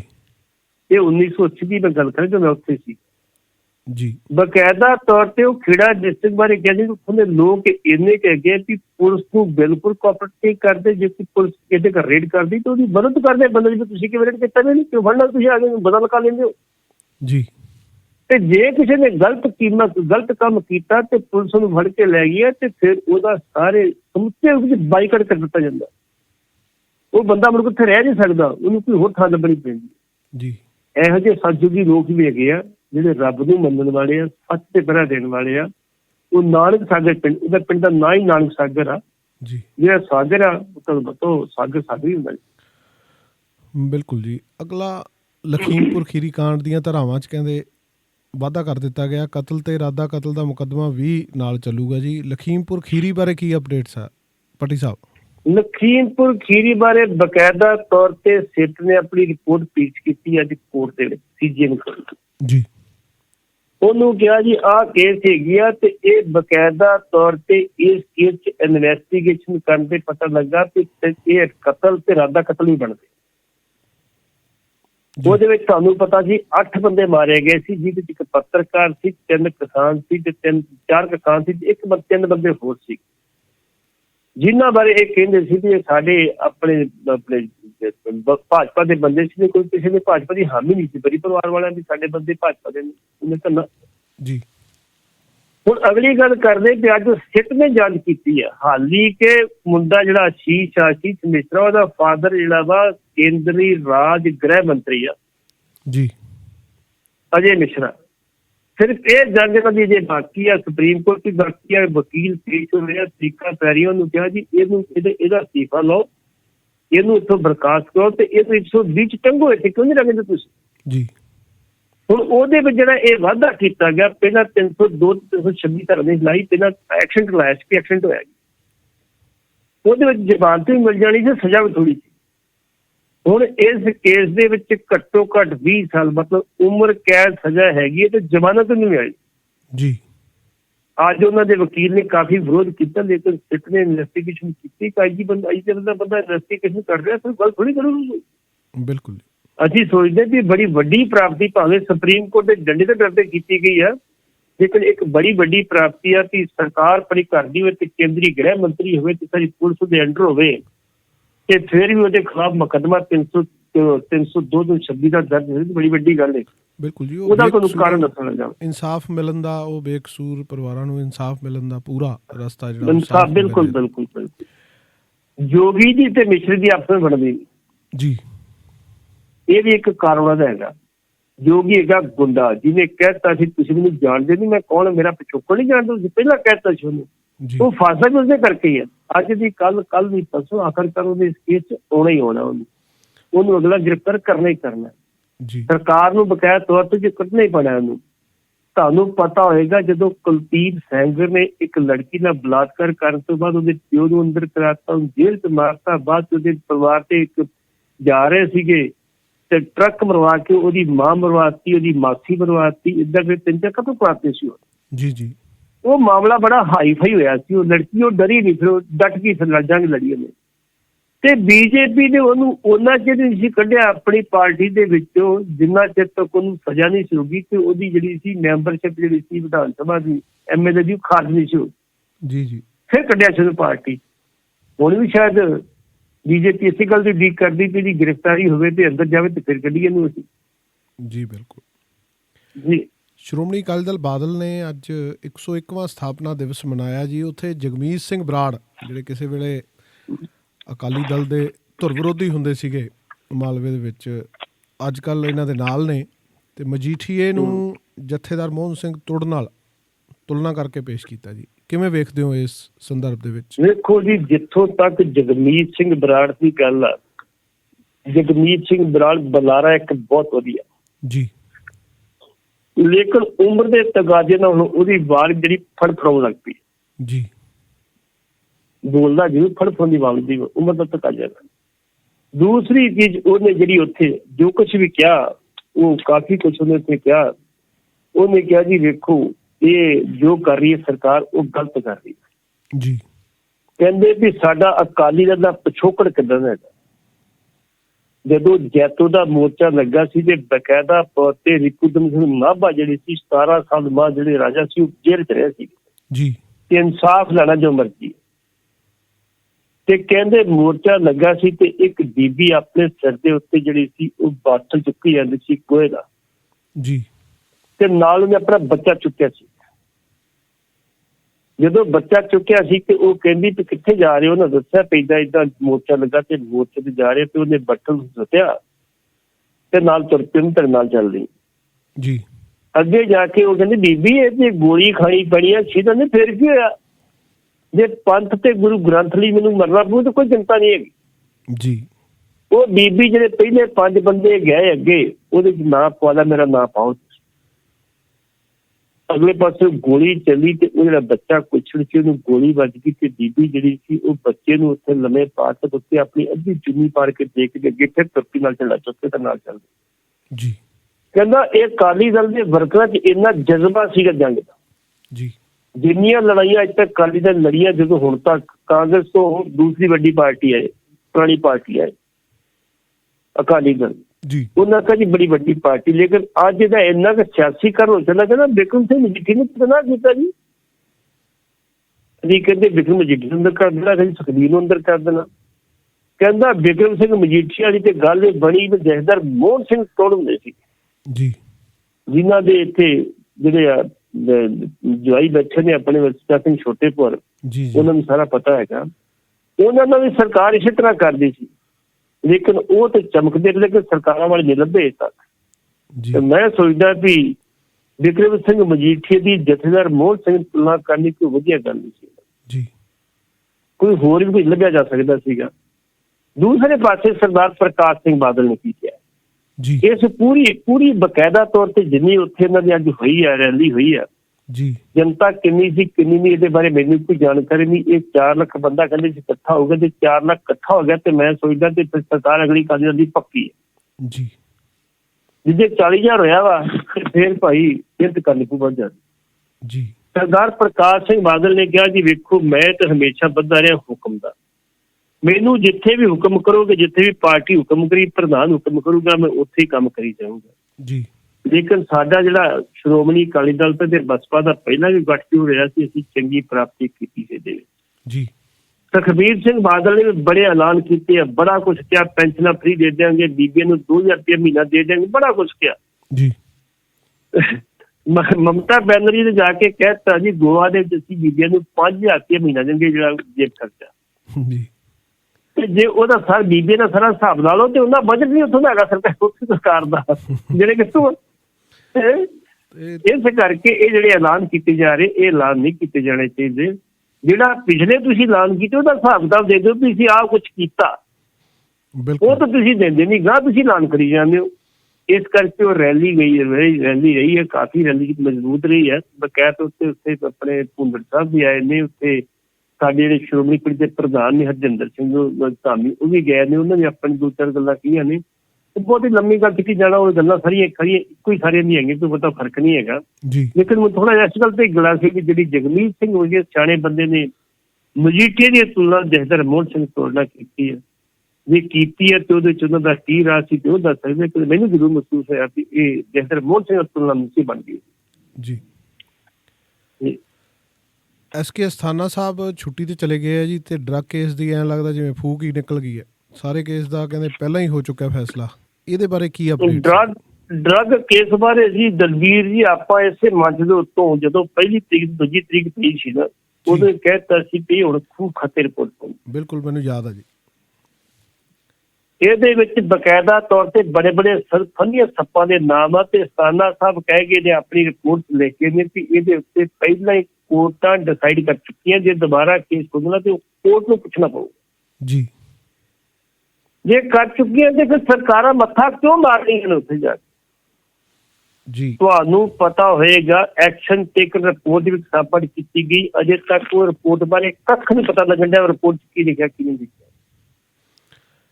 ਬਿਲਕੁਲ ਸਹੀ। ਜਿੱਦਣ ਨਵਕਰਨ ਸਿੰਘ ਜਿਹੜੇ ਹੈਗੇ ਸਾਡੇ ਵਕੀਲ ਜਿਹੜੀ ਹਿਊਮਨ ਰਾਈਟਸ ਦੇ ਨੇ ਜੀ, ਉਹਨਾਂ ਨੇ ਬਕਾਇਆ ਤੌਰ ਤੇ ਜੋ ਦੂਸਰੀ ਤਰੀਕ ਸੀ ਉਹਨਾਂ ਨੇ ਕਹਿਤਾ ਸੀ ਕਿ ਹੁਣ ਚਾਂਸ ਘੱਟ ਆ, ਕੋਰਟ ਦਾ ਰਵੱਈਆ ਵੀ ਕੋਈ ਇਹੋ ਜਿਹਾ ਨਹੀਂ ਕਿ ਇਹਦੇ ਤੇ ਵੀ ਕਾਰਵਾਈ ਕਰੀਏ ਜੀ। ਹੁਣ 11 ਜਨਵਰੀ ਤਰੀਕ ਪੈ ਗਈ, ਅਸਥਾਨਾ ਸਾਹਿਬ ਨੂੰ ਕਿਹਾ ਵੀ ਤੁਹਾਡੇ ਕੋਲ ਕਾਪੀ ਪਈ ਹੈ ਤਾਂ ਤੁਸੀਂ ਕਾਰਵਾਈ ਕਰੋ, ਤੂੰ ਹਸਪੀਟਲ ਐਡਮਿਟ ਹੋ ਗਿਆ ਜੀ। ਹੋਰ ਕੋਈ ਅਫਸਰ ਫੜ ਨੂੰ ਤਿਆਰ ਨਹੀਂ ਵੀ ਸਰਕਾਰ ਦੇ ਤੇ ਘੱਟੋ ਘੱਟ 20 ਦਿਨ ਰਹਿ ਗਏ ਤੇ ਮੁੜ ਕੇ ਅਸੀਂ ਕਿਹੜੀ ਮਾਲੂਮਾਤੀ ਆਖਣਾ ਸੀ। ਬਿਲਕੁਲ ਇਸ ਕਰਕੇ ਪੁਲਿਸ ਵਾਲਾ ਅਫਸਰ ਵੀ ਕੋਈ ਕਾਰਵਾਈ ਕਰਨ ਲਈ ਤਿਆਰ ਨਹੀਂ। ਤੇ ਬਕਾਇਦਾ ਤੌਰ ਤੇ ਅਸਥਾਨਾ ਸਾਹਿਬ ਨੇ ਜੇ ਇਹ ਲਿਖ ਕੇ ਨਹੀਂ ਬਕਾਇਦਾ ਤੌਰ ਤੇ ਜਿਹੜੇ ਕੇਸਾਂ ਦੀ ਗੱਲ ਕਰਦੇ, ਇਹ ਪਹਿਲਾਂ ਕੋਰਟਾਂ ਡਿਸਾਈਡ ਕਰ ਚੁੱਕੀਆਂ ਨੇ। ਜੇ ਡਿਸਾਈਡ ਕਰ ਚੁੱਕੀਆਂ ਤੇ ਫਿਰ ਸ਼ੋਰ ਕਾਹਦਾ? ਕਿਉਂ ਨਹੀਂ ਸਰਕਾਰ ਸਾਹਮਣੇ ਆ ਕੇ ਕਹਿੰਦੀ ਵੀ ਕੁਝ ਨਹੀਂ ਹੋ ਸਕਦਾ? ਬਿਲਕੁਲ। ਕੈਪਟਨ ਅਮਰਿੰਦਰ ਸਿੰਘ ਵੀ ਜਿਹੜਾ ਤੰਜ ਕੱਸਦੇ ਨਜ਼ਰ ਆਏ ਸੀ ਕਿ ਚੰਨੀ ਸਾਹਿਬ ਤੇ ਸਿੱਧੂ ਸਾਹਿਬ ਤੇ ਹੁਣ ਰੰਧਾਵਾ ਸਾਹਿਬ ਦੀ ਸਰਕਾਰ ਆ, ਹੁਣ ਫੜ ਲਓ ਅੰਦਰ ਕਰ ਲਓ, ਕਿਉਂ ਨਹੀਂ ਕਰਦੇ? ਨਹੀਂ ਵੇਖੋ ਉਹ ਤੁਹਾਡੀ ਗੱਲ ਠੀਕ ਹੈ, ਉਹਨਾਂ ਦੀ ਗੱਲ ਠੀਕ ਹੈ ਵੀ ਤੁਸੀਂ ਵੇਖੋ ਜੀ ਕੈਪਟਨ ਸਾਹਿਬ ਗੁਟਕਾ ਸਾਹਿਬ ਦੀ ਸਹੁੰ ਖਾ ਕੇ ਜੀ ਜੁੱਤੀ ਲਾ ਕੇ ਤੇ ਇੱਕ ਤਖਤ ਵੱਲ, ਜਿਹਨੂੰ ਅਸੀਂ ਗੁਰੂ ਕਾਸ਼ੀ ਕਹਿੰਦੇ, ਜੀ ਕਾਸ਼ੀ ਦਾ ਮਤਲਬ ਹੁੰਦਾ ਵਿਸ਼ਵ ਚੇਤਨਾ, ਜੀ ਸਾਨੂੰ ਕੋਈ ਵਿਸ਼ਵ ਦੀ ਚੇਤਨਾ ਮਿਲ ਗਈ। ਉਹਦੇ ਵੱਲ ਮੂੰਹ ਕਰਕੇ ਤੁਸੀਂ ਕਿਹਾ ਸੀ ਇੰਨੀ ਗੱਲ ਵੀ ਵੇਖੋ ਜੀ ਮੈਂ ਇਹਨਾਂ ਦੋਸ਼ੀਆਂ ਨੂੰ ਸਜ਼ਾਵਾਂ ਵੀ ਦੇਵਾਂਗਾ ਤੇ ਅੰਦਰ ਵੀ ਕਰੂੰਗਾ ਜੀ, ਮੇਰੀ ਸਰਕਾਰ ਬਣਾ ਦਿਓ। ਸਰਕਾਰ ਬਣ ਗਈ, ਉਹ ਦੋਸ਼ੀ ਵੀ ਅੰਦਰ ਨਹੀਂ ਹੋਏ ਤੇ ਨਸ਼ਾ ਵੀ ਉਸੇ ਤਰ੍ਹਾਂ ਵਿਕਦਾ ਵਾ ਤੇ ਬਾਕੀ ਜਿਹੜੇ ਬਾਕੀ ਹੈਗੀ ਰੇਤ ਵੀ ਉਸੇ ਤਰ੍ਹਾਂ ਵਿਕਦੀ ਆ। ਜਿੰਨੇ ਵੀ ਤੁਹਾਡੇ ਇਹ ਸਾਰੇ ਉਸੇ ਤਰ੍ਹਾਂ ਚੱਲਦਾ, ਕੁਛ ਵੀ ਬਦਲਿਆ ਨਹੀਂ। ਜੇ ਬਦਲਿਆ ਨਹੀਂ ਤੇ ਕੈਪਟਨ ਸਾਹਿਬ ਤੁਸੀਂ ਕੁਛ ਨਹੀਂ ਕੀਤਾ ਤੇ ਹੁਣ ਜਿਹਨਾਂ ਤੁਸੀਂ ਕਹਿੰਦੇ ਕਰਦੇ ਹੋ ਉਹ 1 ਮਹੀਨੇ 'ਚ ਕੀ ਕਰ ਲੈਣਗੇ? ਬੇਸਿਕਲੀ ਤੇ ਪਿਛਲੇ 6 ਮਹੀਨੇ ਜਿਹੜੇ ਅਫਸਰ ਆਖੇ ਲੱਗਣੇ ਹਟ ਜਾਂਦੇ ਨੇ ਆਪਣੇ ਸਰਕਾਰ ਦੇ। ਬਿਲਕੁਲ ਉਹ ਮੈਨੂੰ ਪਤਾ ਨਹੀਂ ਗਾਹ ਸੀ ਸਰਕਾਰ ਹੋਣੀ ਕੀ ਨਹੀਂ ਹੋਣੀ।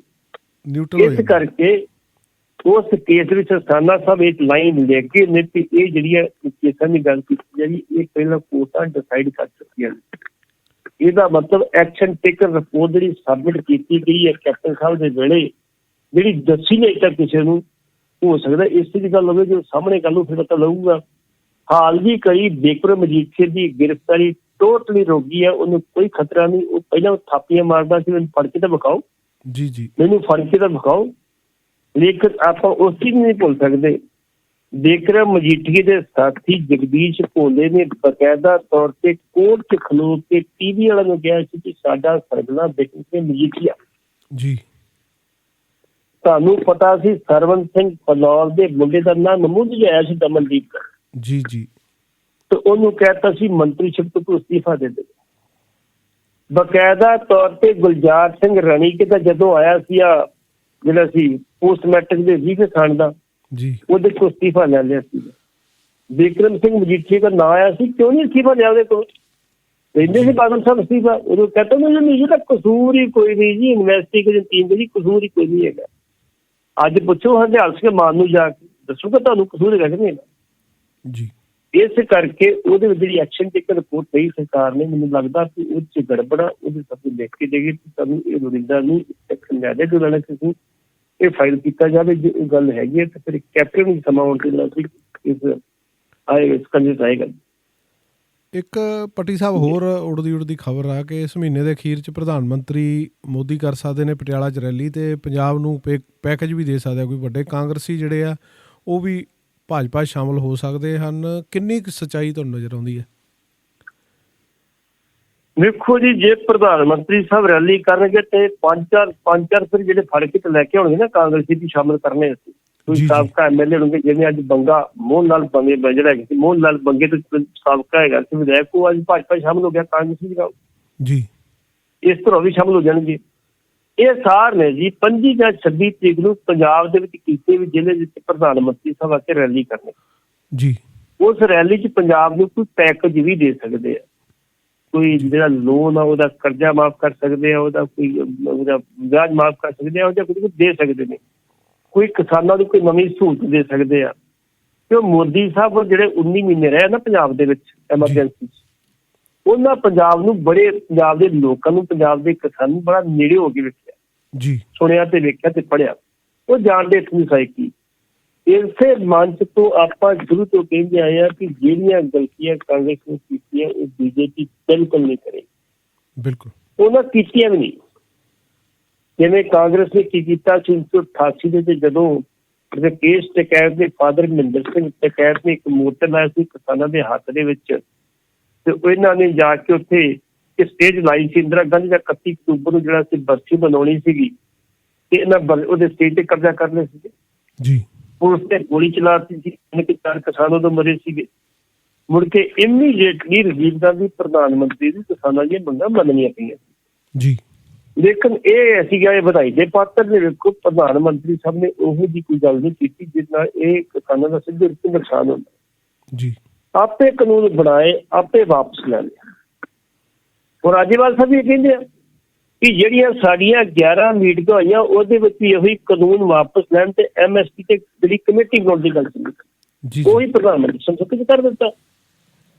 ਇਸ ਕਰਕੇ ਜਿਹੜੀ ਆਪਾਂ ਗੱਲ ਕਰਦੇ ਹਾਂ ਇਹਦੀ ਆਪਣੇ ਜੀ ਪ੍ਰਧਾਨ ਮੰਤਰੀ ਦੀ ਰੈਲੀ ਦੀ, ਜੇ ਪ੍ਰਧਾਨ ਮੰਤਰੀ ਆਇਆ ਤਾਂ ਵਾਕਈ ਪੰਜਾਬ ਨੂੰ ਕੁਝ ਨਾ ਕੁਝ ਦੇ ਕੇ ਜਾਣਗੇ। ਅਜੇ ਪੱਕਾ ਨਹੀਂ ਹੋਣਾ ਕਿਤੇ ਉਹਨਾਂ ਦਾ।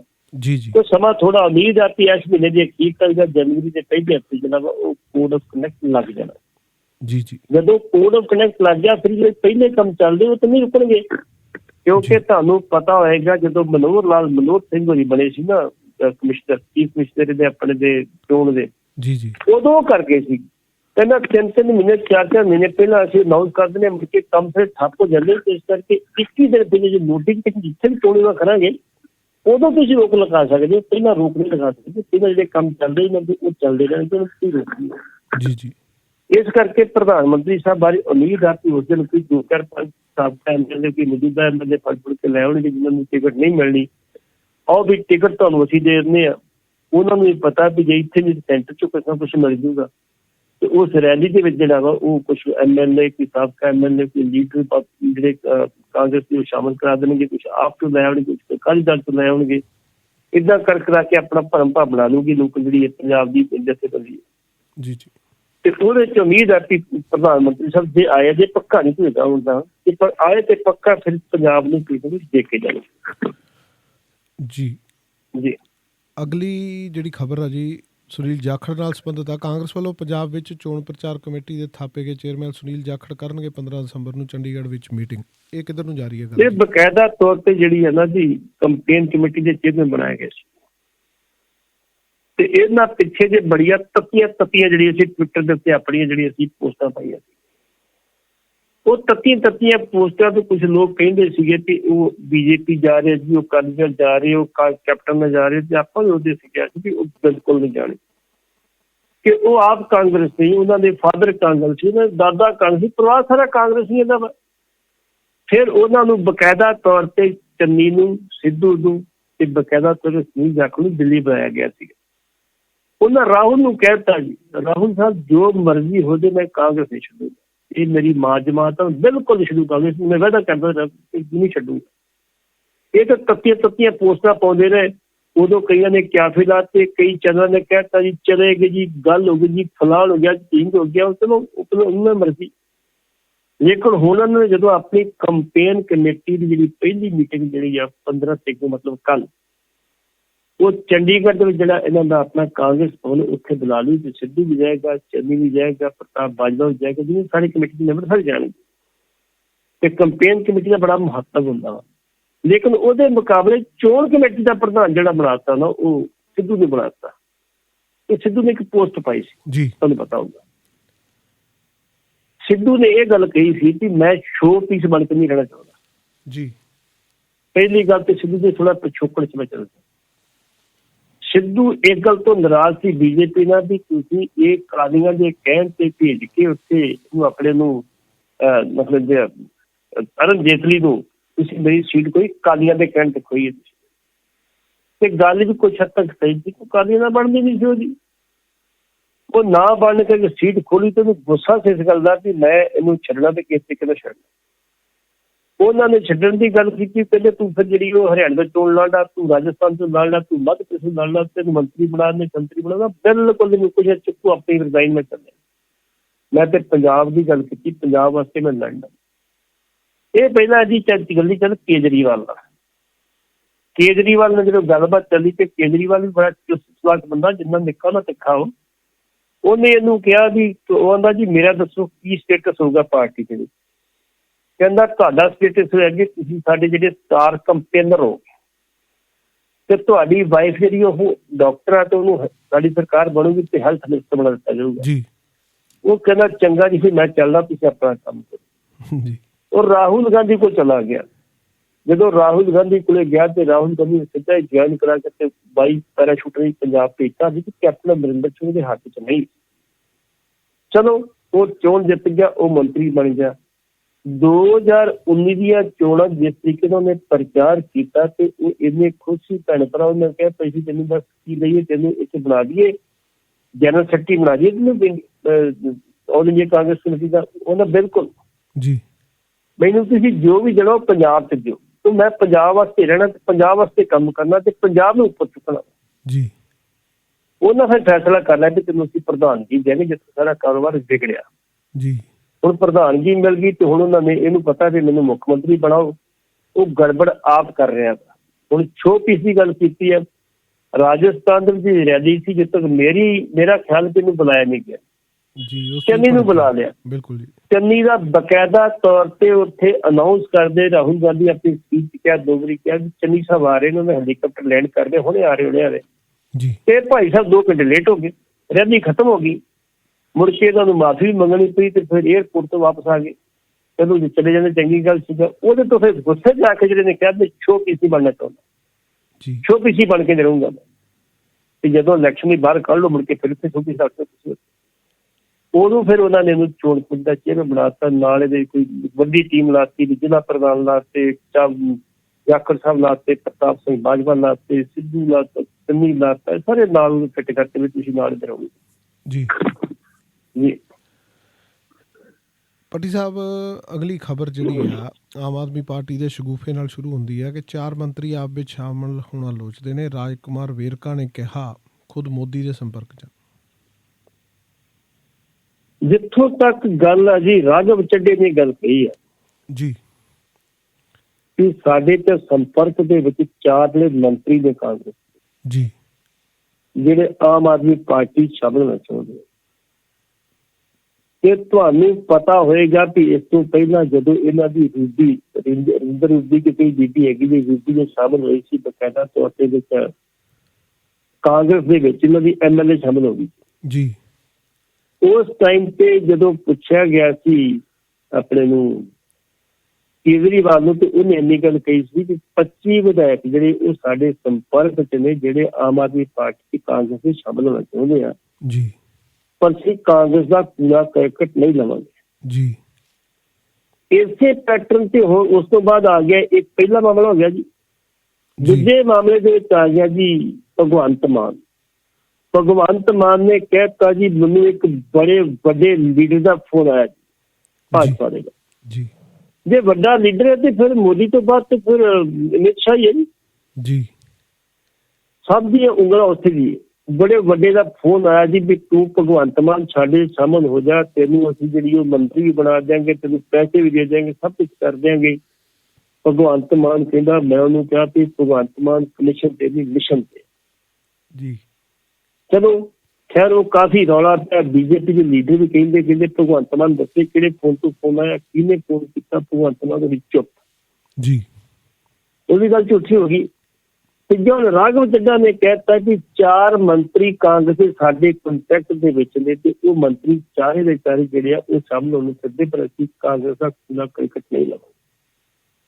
ਜੇ ਭਾਈ ਤੁਸੀਂ ਨਹੀਂ ਲਾਓਗੇ ਤੇ ਫਿਰ ਦੱਸਣ ਦੀ ਕੀ ਲੋੜ ਹੈਗੀ ਜੀ। ਹੁਣ ਸਾਰੇ ਪੁੱਛਦੇ ਹੋ ਮੰਤਰੀ ਦੱਸੋ ਕਿਹੜੇ ਨੇ, ਅਸੀਂ ਪੁੱਛੇ ਨਾ ਤੁਸੀਂ ਕਿਹਾ ਉਹਨੂੰ ਤੁਹਾਨੂੰ ਕਿਹੜੇ ਮੰਤਰੀ ਨੇ ਕਿਵੇਂ ਕੰਟੈਕਟ ਕੀਤਾ, ਇਹ ਦੱਸੋ ਤੁਸੀਂ ਸਾਨੂੰ। ਇਸ ਕਰਕੇ ਮਤਲਬ 3 ਇਹਨਾਂ ਦੀਆਂ ਗੱਲਾਂ, 3 ਇਹਨਾਂ ਦੀਆਂ ਝੂਠੀਆਂ ਹੋਈਆਂ। ਇਸ ਕਰਕੇ ਰਾਜ ਕੁਮਾਰ ਵੇਰਕੇ ਨੇ ਕਿਹਾ ਜੀ ਭਾਈ ਬਕਾਇਦਾ ਤੌਰ ਤੇ ਰਾਘਵ ਚੱਡਾ ਖੁਦ ਮੋਦੀ ਦੇ ਕੰਟੈਕਟ 'ਚ, ਅਸੀਂ ਵੀ ਕਹਿ ਲੈਂਦੇ ਕੀ ਫਰਕ ਪੈਂਦਾ ਉੱਥੇ ਜੀ। ਇਹਦੀ ਫਿਰ ਵੈਸੇ ਆਇਆ ਜੀ। ਸਹੀ ਗੱਲ ਜਿਹੜੀ ਦਲਬੀਰ ਜੀ ਇਹ ਆ, ਪੰਜਾਬ ਦੇ ਵਿੱਚ ਜਿਹੜਾ BJP ਦਾ ਕੱਖ ਨਹੀਂ ਚੱਲਦਾ ਜੀ। ਇਸ ਵੇਲੇ ਆਪ ਦੀ ਮਾੜੀ ਮੋਟੀ ਗੱਲ ਹੈਗੀ ਹੈ ਤੇ ਆਪ ਨੂੰ ਉਹ ਅੱਗੇ ਕਰ ਰਹੇ ਕਿ ਇਹ ਦੋਵੇਂ ਪਾਰਟੀਆਂ ਜਿਹੜੀਆਂ ਇਹ ਟੀਮ BJP ਹੈ ਤੇ ਜਿਹੜੀ ਉਹ B ਟੀਮ RS ਜੀ। ਤੁਸੀਂ ਵੇਖੋ ਯੂਪੀ 'ਚ ਕਿਉਂ ਗਿਆ, ਪਹਿਲਾਂ ਕੋਈ ਨਹੀਂ ਗਿਆ ਲੋਕ ਸਭਾ ਦੀ ਚੋਣਾਂ ਦੇ ਵਿੱਚ। ਯੂਪੀ 'ਚ ਕਿਉਂ ਜਾ ਰਿਹਾ ਕੇਜਰੀਵਾਲ ਬਕਾਇਆ ਤੌਰ ਤੇ ਵੀ ਐਂਟੀ ਇਨਕੰਬੈਂਸੀ ਦੀ ਵੋਟ ਉਹਨੂੰ ਮਿਲ ਜੇ ਤੇ BJP ਫਿਰ ਜਿੱਤੇ। ਉੱਤਰਾਖੰਡ 'ਚ ਕਿਉਂ ਜਾ ਰਿਹਾ ਵੀ ਐਂਟੀ ਇਨਕੰਬੈਂਸੀ ਦੀ ਵੋਟ ਇਹਨੂੰ ਮਿਲ ਜੇ ਆਮ ਆਦਮੀ ਪਾਰਟੀ ਨੂੰ, ਉੱਥੇ ਫਿਰ BJP ਜਿੱਤੇ। ਮਤਲਬ ਇਹ ਇਹਨਾਂ ਦੀ ਪਾਲਿਸੀ ਮੈਟਰ ਹੈ। ਪੰਜਾਬ ਦੇ ਵਿੱਚ ਉਸੇ ਤਰ੍ਹਾਂ ਚੱਲ ਰਹੇ ਨੇ ਕਿ BJP ਤੋਂ ਲੱਭਦਾ ਕੁਛ ਨਹੀਂ, ਇੱਥੇ ਬੈਟਰੀ ਮਾਰਿਆ ਕੁਛ ਲੱਭਦਾ ਨਹੀਂ ਉਹਨਾਂ ਨੂੰ ਜੀ। ਤੇ ਉਹ ਕੇਜਰੀਵਾਲ ਨੂੰ ਸੋਚਦੇ ਵੀ ਤੂੰ ਕਰ ਤੇ ਕਿਸੇ ਤਰੀਕੇ ਨਾਲ ਇੱਥੋਂ ਆਪਾਂ ਕਾਂਗਰਸ ਮੁਕਤ ਹਿੰਦੁਸਤਾਨ ਬਣਾਉਣਾ ਵਾ ਤੇ ਇੱਥੋਂ ਪੰਜਾਬ ਜਿੰਨਾ ਚਿਰ ਸੀ ਪੰਜਾਬ ਤੋਂ ਬੋਰੀਆ ਬਿਸਤਰਾ ਕਾਂਗਰਸ ਦਾ ਗੋਲ ਨਹੀਂ ਕਰਦੇ ਤੇ ਗੱਲ ਵੱਡੀ ਜੀ। ਸ਼੍ਰੋਮਣੀ ਕਮੇਟੀ ਨੇ ਸੰਯੁਕਤ ਕਿਸਾਨ ਮੋਰਚੇ ਦੇ ਕਿਸਾਨਾਂ ਨੂੰ ਪੱਟੀ ਸਾਹਿਬ ਸਨਮਾਨਿਤ ਕੀਤਾ ਤੇ ਬਲਵੀਰ ਸਿੰਘ ਰਾਜੇਵਾਲ ਸਾਹਿਬ ਨੇ ਧੰਨਵਾਦ ਕੀਤਾ। ਕੀ ਕਹਿਣਾ ਚਾਹੋਗੇ? ਬਿਲਕੁਲ ਜੀ, ਬਿਲਕੁਲ। ਇਹਦੇ 2 ਪੱਖ ਨੇ। ਪਹਿਲਾ ਪੱਖ ਤੇ ਇਹ ਆ ਵੀ ਇਹਨਾਂ ਲਈ ਇੱਕ ਡਿਊਟੀ ਬਣ ਗਈ ਕਿ ਤੁਸੀਂ ਬਕਾਇਦਾ ਤੌਰ ਤੇ ਹਰ ਇੱਕ ਦੇ ਗੱਲ 'ਚ ਸਰੋਪਾ ਪਾ ਦੇਣੀ, ਜੇ ਕਿਸਾਨ ਆਦਿ ਜਿੱਤ ਪ੍ਰਾਪਤ ਕਰਕੇ ਤੇ ਇਹਨਾਂ ਨੂੰ ਸਨਮਾਨਿਤ ਕਰਦੇ ਜੀ। ਉਹਦੇ ਵਿੱਚ ਬਕਾਇਦਾ ਤੌਰ ਤੇ 11 ਤਰੀਕ ਨੂੰ ਅਖੰਡ ਪਾਠ ਰਖਾਇਆ ਗਿਆ ਚੜ੍ਹਦੀ ਕਲਾ ਦੇ ਤੇ ਗੁਰੂ ਸਾਹਿਬ ਦੇ ਸ਼ੁਕਰਾਨੇ ਦਾ, ਕਿਸਾਨ ਵੀ ਸ਼ਾਮਲ ਹੋਏ ਦੇ ਭੋਗ ਦੇ ਵਿੱਚ ਜੀ। 13 ਨੂੰ ਭੋਗ ਪਾਇਆ ਗਿਆ। ਮੁੜ ਕੇ ਮੰਡੀ ਸਾਹਿਬ ਗੁਰਦੁਆਰੇ ਬਕਾਇਦਾ ਤੌਰ ਤੇ ਕਿਸਾਨ ਜਥੇਬੰਦੀਆਂ ਸਾਰੇ ਦੀ ਕੁਛ ਆਗੂਆਂ ਨੂੰ ਜਿਹੜੇ ਉੱਥੇ ਹਾਜ਼ਰ ਸਨ, ਉਹ 10 ਸੀ 15 ਸੀ, ਮੈਨੂੰ ਪੂਰੀ ਜਾਣਕਾਰੀ ਨਹੀਂ, ਉਹਨਾਂ ਨੂੰ ਸਨਮਾਨ ਤੇ ਕੀਤਾ ਗਿਆ। ਇੱਕ ਮਾਡਲ ਦਿੱਤਾ ਗਿਆ, ਨਾਲ 100 ਰੁਪਏ ਦਿੱਤਾ। ਚੰਗੀ ਗੱਲ ਆ। ਸ਼੍ਰੋਮਣੀ ਕਮੇਟੀ ਜਿਹੜੀ ਆ ਉਹ ਸਿੱਖਾਂ ਦੀ ਪਾਰਲੀਮੈਂਟ ਜੀ। ਮੈਂ ਅੱਜ ਆਪਣੇ ਮੰਚ ਰਾਹੀਂ ਕਹੂੰਗਾ ਵੀ ਜਿਹੜੇ ਸਾਡੇ ਚੀਫ ਜਿਹੜੇ ਪ੍ਰਧਾਨ ਸਾਹਿਬ ਨੇ ਹਰਜਿੰਦਰ ਸਿੰਘ ਧਾਮੀ, 1 ਸਾਲ ਚੀਫ ਸੈਕਟਰੀ ਵੀ ਰਹੇ ਨੇ ਜੀ ਜੀ, ਉਹਨਾਂ ਨੂੰ ਇਹ ਨਹੀਂ ਕਹਿਣਾ ਚਾਹੀਦਾ ਮਿੰਨੀ ਪਾਰਲੀਮੈਂਟ ਨਾ, ਇਹ ਸ਼੍ਰੋਮਣੀ ਕਮੇਟੀ ਸਿੱਖਾਂ ਦੀ ਪਾਰਲੀਮੈਂਟ ਜੀ। ਉਹਨੂੰ ਪਾਰਲੀਮੈਂਟ ਕਿਹਾ। ਮਿੰਨੀ ਪਾਰਲੀਮੈਂਟ ਦਾ ਮਤਲਬ ਕੀ ਸਮਝ ਇਹ ਮੈਨੂੰ ਤਾਂ ਸਮਝ ਨਹੀਂ ਆਈ ਹੈ। ਉਸ ਤੋਂ ਵੱਡੀ ਕੋਈ ਪਾਰਲੀਮੈਂਟ ਹੈਗੀ? ਬਿਲਕੁਲ ਸਿੱਖਾਂ ਦੀ ਇਹ ਤੋਂ ਵੱਡੀ ਕੋਈ ਪਾਰਲੀਮੈਂਟ ਨਹੀਂ ਹੈਗੀ ਕੋਈ। ਹੁਣ ਉਹਦੇ ਵਿੱਚ ਸਨਮਾਨਿਤ ਕੀਤਾ ਗਿਆ। ਉਹਦੇ ਵਿੱਚ ਕੁਝ ਜਿਹੜੇ ਸਾਡੇ ਹੈਗੇ ਨਾ 86 ਪੰਡਤ ਜੀ, ਇਹ ਵੀ ਲੈ ਕਿ ਉਦਾਂ ਤੇ ਵੈਸੇ ਸਨਮਾਨਿਤ ਨਾ ਕਰ। ਇੱਕ ਤੇ ਬਕਾਇਦਾ ਤੌਰ ਤੇ ਇਹਨਾਂ ਦੱਸਣ ਵਾਸਤੇ ਕੀਤਾ ਵੀ ਵੇਖੋ ਜੀ ਹਰ ਇੱਕ ਦਾ ਆਏ ਦਾ ਸਨਮਾਨ ਕਰਦੇ, ਮਨਸਲਮ ਕਰਦੇ ਜੀ। ਦੂਸਰਾ ਇਹ ਲੋਕਾਂ 'ਚ ਪਰਮ ਭੁਲੇਖਾ ਪਣਾ ਵੀ ਇਹ ਕਿਸਾਨ ਜਿਹੜੇ ਇਹ ਅਕਾਲੀ ਨੇ ਸਾਰੇ ਜੀ, ਤੇ ਇਹਨਾਂ ਦਾ ਆਉਣ ਵਾਲੀਆਂ ਚੋਣਾਂ 'ਚ ਫਾਇਦਾ ਲਵਾਂਗੇ। ਇਹ ਵੀ ਇੱਕ ਕਾਰਨ ਕਿਹਾ ਜਾਂਦਾ। ਜੇ ਇਹ ਕਾਰਨ ਠੀਕ ਆ, ਬਕਾਇਦਾ ਤੌਰ ਤੇ ਰਾਜੇਵਾਲ ਸਾਹਿਬ ਨੇ ਧੰਨਵਾਦ ਕਰਨਾ ਬਣਦਾ ਸੀ, ਉਹਨਾਂ ਕੀਤਾ ਵੀ ਦੂਸਰਾ ਸਨਮਾਨ ਕੀਤਾ ਤੇ ਬਹੁਤ ਚੰਗਾ ਕੀਤਾ ਜੀ। ਲੇਕਿਨ ਉਹਨਾਂ ਇਹੋ ਜਿਹਾ ਕੋਈ ਸੰਕੇਤ ਨਹੀਂ ਦਿੱਤਾ ਵੀ ਅਸੀਂ ਇਹਨਾਂ ਦੇ ਨਾਲ ਖੜੇ ਨਹੀਂ ਖੜੇ। ਤੁਹਾਨੂੰ ਇਸ ਗੱਲ ਦਾ ਪਤਾ ਹੋਵੇਗਾ ਕਿ ਜਦੋਂ ਬੀਬੀ ਜਗੀਰ ਕੌਰ ਪ੍ਰਧਾਨ ਸੀ ਸ਼੍ਰੋਮਣੀ ਕਮੇਟੀ ਤੇ ਉਹਨੇ ਪਿਛਲੇ ਸਾਲ ਕੀ ਕਹਿਤਾ ਸੀਗਾ ਕਿ ਜਿਹੜੇ ਸਿੰਘੂ ਬਾਰਡਰ ਤੇ ਜਾਂ ਟਿਕਰੀ ਬਾਰਡਰ ਤੇ ਕਿਸਾਨ ਬੈਠੇ ਉਹ ਸਾਡੇ ਨੇ ਜੀ, ਅਕਾਲੀ ਦਲ ਦੇ ਨੇ। ਤੇ ਉੱਥੇ ਵੇਲੇ ਸਟੇਟ ਸੈਕਟਰੀ ਨੇ ਉੱਥੇ ਕਿਹਾ ਸੀ ਬੀਬੀ ਜੀ ਤੁਹਾਡਾ ਬਿਆਨ ਸੁਣ ਲਿਆ, ਜੇ ਤੁਹਾਡੇ 'ਚ ਹਿੰਮਤ ਤੇ ਆ ਕੇ 5 ਮਿੰਟ ਤੁਸੀਂ ਆ ਸਟੇਜ ਤੋਂ ਆ ਕੇ ਬੋਲ ਕੇ ਵਿਖਾਓ, ਤੁਹਾਨੂੰ ਆ ਬੀਬੀ ਨੇ ਧੂ ਕੇ ਥੱਲੇ ਮਰਜ਼ੀ ਆਖਿਆ ਜੀ। ਇਹ ਸਟੇਜ ਤੋਂ ਗੱਲ ਕਹੀ ਸੀ। ਅਗਲੇ ਦਿਨ ਅਖਬਾਰਾਂ ਚ ਕੇ ਬੀਬੀ ਨੂੰ ਆਪਣੇ ਬਿਆਨ ਵਾਪਸ ਲੈਣੇ ਪਏ ਸੀ। ਨਹੀਂ ਜੀ, ਉਹ ਸਾਰੀਆਂ ਪਾਰਟੀਆਂ ਸਾਰੇ ਸਾਂਝੇ ਬੈਠੇ ਨੇ ਕਿਸਾਨ ਜੀ। ਬੀਬੀ ਜੀ ਪਹਿਲਾਂ ਪੰਗਾ ਕਿਉਂ ਨਹੀਂ? ਬੀਬੀ ਜ਼ਰੂਰ ਕੋਣੀ ਹੁੰਦੀ ਆਪਣੀ। ਇਸ ਕਰਕੇ ਦੋ ਪੱਖ ਨੇ ਇਹਦੇ। ਇੱਕ ਪੱਖ ਤੇ ਆ ਕਿ ਇਹਨਾਂ ਦੀ ਇੱਕ ਡਿਊਟੀ ਬਣਦੀ ਸਨਮਾਨਿਤ ਕਰਨ ਦੀ। ਵੈਸੇ ਤੇ ਜਿਹੜਾ ਵਿਰੋਧੀ ਧਿਰ ਦਾ ਬੰਦਾ ਉਹਨੂੰ ਲਾਗੇ ਨਹੀਂ ਫਟਕਣ ਦਿੰਦੇ ਜੀ। ਮੈਂ ਤੁਹਾਨੂੰ ਕੱਲ ਦੀ ਗੱਲ ਦੱਸਦਾ। ਸੁੱਖੀ ਰੰਧਾਵਾ ਜਿਹੜੇ ਸਾਡੇ ਡਿਪਟੀ CM ਉਹ ਗਏ ਨੇ ਮੱਥਾ ਟੇਕਣ ਵਾਸਤੇ ਜੀ।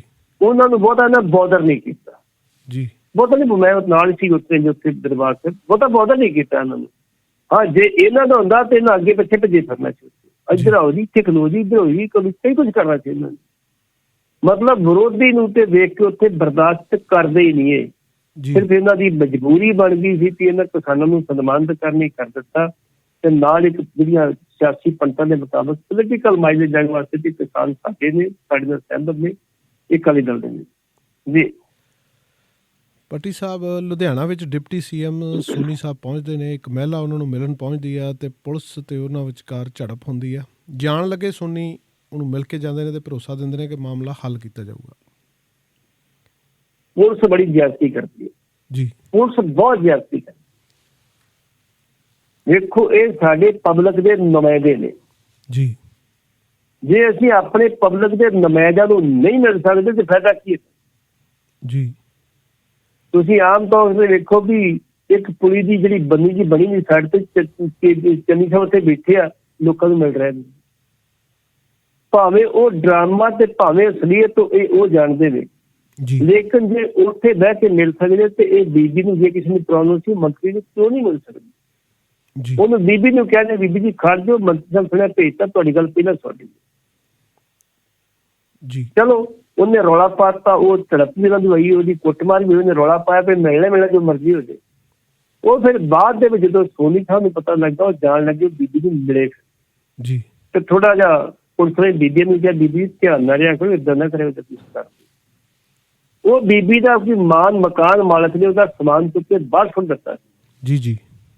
ਉਸ ਚੀਜ਼ ਲੈ ਕੇ ਪੁਲਿਸ ਵੀ ਉਹਦੀ ਗੱਲ ਨਹੀਂ ਸੀ ਸੁਣ ਰਹੀ, ਨਾ ਪਰਚਾ ਦਰਜ ਕਰੀ ਸੀ। ਸੋਨੀ ਸਾਹਿਬ ਨੂੰ ਕਿਹਾ ਕਿ ਸੋਨੀ ਸਾਹਿਬ ਨੇ ਕਮਿਸ਼ਨ ਨੂੰ ਕਿਹਾ ਕਿ ਇਮੀਡੀਏਟਲੀ ਪੜਤਾਲ ਕਰਕੇ ਤੇ ਬੀਬੀ ਨੂੰ ਇਨਸਾਫ ਦਿਵਾਓ। ਇਹ ਤਾਂ ਗੱਲ ਜੀ। ਤੇ ਪੁਲਿਸ ਦੇ ਕੰਮ ਤੁਸੀਂ ਵੇਖਿਆ ਹੀ ਆ। ਮਾਨਸਾ ਵਾਲਾ ਜਿਹੜਾ DSP ਗੁਰਮੀਤ ਸਿੰਘ, ਅਜੇ ਤੱਕ ਉਹਨੂੰ ਕੋਈ ਐਕਸ਼ਨ ਹੋਣਾ ਵੀ ਕੀ ਹੈ ਜੀ। ਉਹ ਹੋਣਾ ਮੈਨੂੰ ਕੀ ਹੈ। ਉਹ ਤੇ ਮੈਂ ਸੋਚਦਾ ਵੀ ਮੁਗਲਾਂ ਨੂੰ ਭੈੜਾ ਕੰਮ ਕੀਤਾ, ਮੁਗਲਾਂ ਨੂੰ ਭੈੜਾ। ਉਹ ਮੁਗਲ ਆ ਜੀ, ਉਹ ਸਮਝੋ ਬਦਾਲੀ ਆ। ਜੋ ਉਹਨੇ ਕੀਤਾ ਭਾਈ, ਤੁਹਾਡੀ ਡਿਊਟੀ ਇਹ ਆ ਵੀ ਇਹਨਾਂ ਨੂੰ ਕੰਟਰੋਲ ਕਰਨਾ। ਮਾੜੀ ਮੋਟੀ ਜੇ ਨਹੀਂ ਆਖੇ ਲੱਗਦੇ, ਡੰਡਾ ਮਾਰਤਾ, ਭੱਜ ਗਏ ਜਾਂ ਗੱਡੀਆਂ 'ਚ ਭਾਵੇਂ ਤੁਸੀਂ ਰਹਿਣ ਦਿਓ। ਬਿਲਕੁਲ ਗੱਡੀਆਂ 'ਚ ਬੈਠੇ ਨੂੰ ਧੂਜਾ ਮਾਰਨ ਡਿਆ, ਬਿਲਕੁਲ। ਕਿੱਦਾਂ ਬੈਠ ਮਾਰਨ ਡਿਆ ਉਹਨਾਂ ਨੂੰ, ਕਿੱਦਾਂ ਕੁੱਟਣ ਡਿਆ ਉਹਨਾਂ ਨੂੰ। ਫਿਰ ਕਿਸ ਤਰ੍ਹਾਂ ਡੰਗਰਾਂ ਇੱਧਰ ਡੰਗਰਾਂ ਨੂੰ ਕੁੱਟੀ, ਬੰਦਿਆਂ ਨੂੰ ਕੁੱਟਣ ਡਿਆ। ਉਹ ਹੈ ਕੌਣ ਨੇ? ਬੱਚੇ ਸਾਡੇ ਨੇ ਭਾਈ, ਉਹ ਰੁਜ਼ਗਾਰ ਮੰਗਦੇ ਆ, ਹੱਕ ਰੁਜ਼ਗਾਰ ਮੰਗਣਾ ਉਹਨਾਂ ਦਾ। ਅਜੇ ਤੱਕ ਡਿਪਟੀ ਸੀਐਮ ਜਿਹਦੇ ਤੇ ਇਲਜ਼ਾਮ ਲੱਗੇ ਨੇ ਵੀ 5 ਕਰੋੜ ਰੁਪਈਆ ਲੈ ਕੇ ਜਿਹੜਾ ਵਾ ਉਹ ਐਸਐਸਪੀ ਲਾਏ ਜਾ ਰਹੇ ਜੀ, ਅਜੇ ਤੱਕ ਡਿਪਟੀ ਸੀਐਮ ਇਹਦੇ ਬਾਰੇ ਜਿਹੜਾ ਹੋਮ ਮਿਨਿਸਟਰ ਸਾਡੇ ਨੇ, ਅਜੇ ਤੱਕ ਉਹਦੇ ਬਾਰੇ ਕੋਈ ਸਪਸ਼ਟੀਕਰਨ ਪ੍ਰੋਪਰ ਨਹੀਂ ਦੇ ਸਕੇ।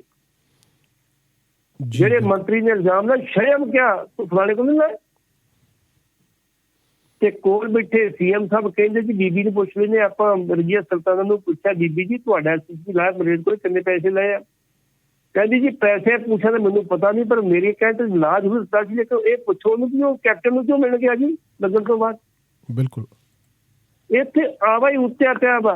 ਅਜੇ ਤੱਕ ਸੁਖੀ ਰੰਧਾਵੇ ਹੋਰੀ ਜੇਲ੍ਹ ਮੰਤਰੀ ਰਹੇ ਨੇ ਜੀ, ਤੇ ਜੇਲ੍ਹ ਦੇ ਵਿੱਚ ਕੋਈ ਸੁਧਾਰ ਨਹੀਂ ਕਰ ਸਕੇ 5 ਸਾਲਾਂ ਦੇ ਵਿੱਚ। ਦੱਸ ਦਿਓ ਕੋਈ ਸੁਧਾਰ ਕਿਉਂ ਕੀਤਾ? ਕਹਿੰਦੇ ਜੈਮਰ ਲਾ ਦੇਣਗੇ, ਮੋਬਾਈਲ ਵੀ ਚੱਲਣਗੇ, ਫਲਾਨ ਨਹੀਂ ਹੋਗਾ, ਟੀਨ ਕਿਹੜਾ ਕੰਮ ਉੱਥੇ ਨਹੀਂ ਹੁੰਦਾ ਸੀ।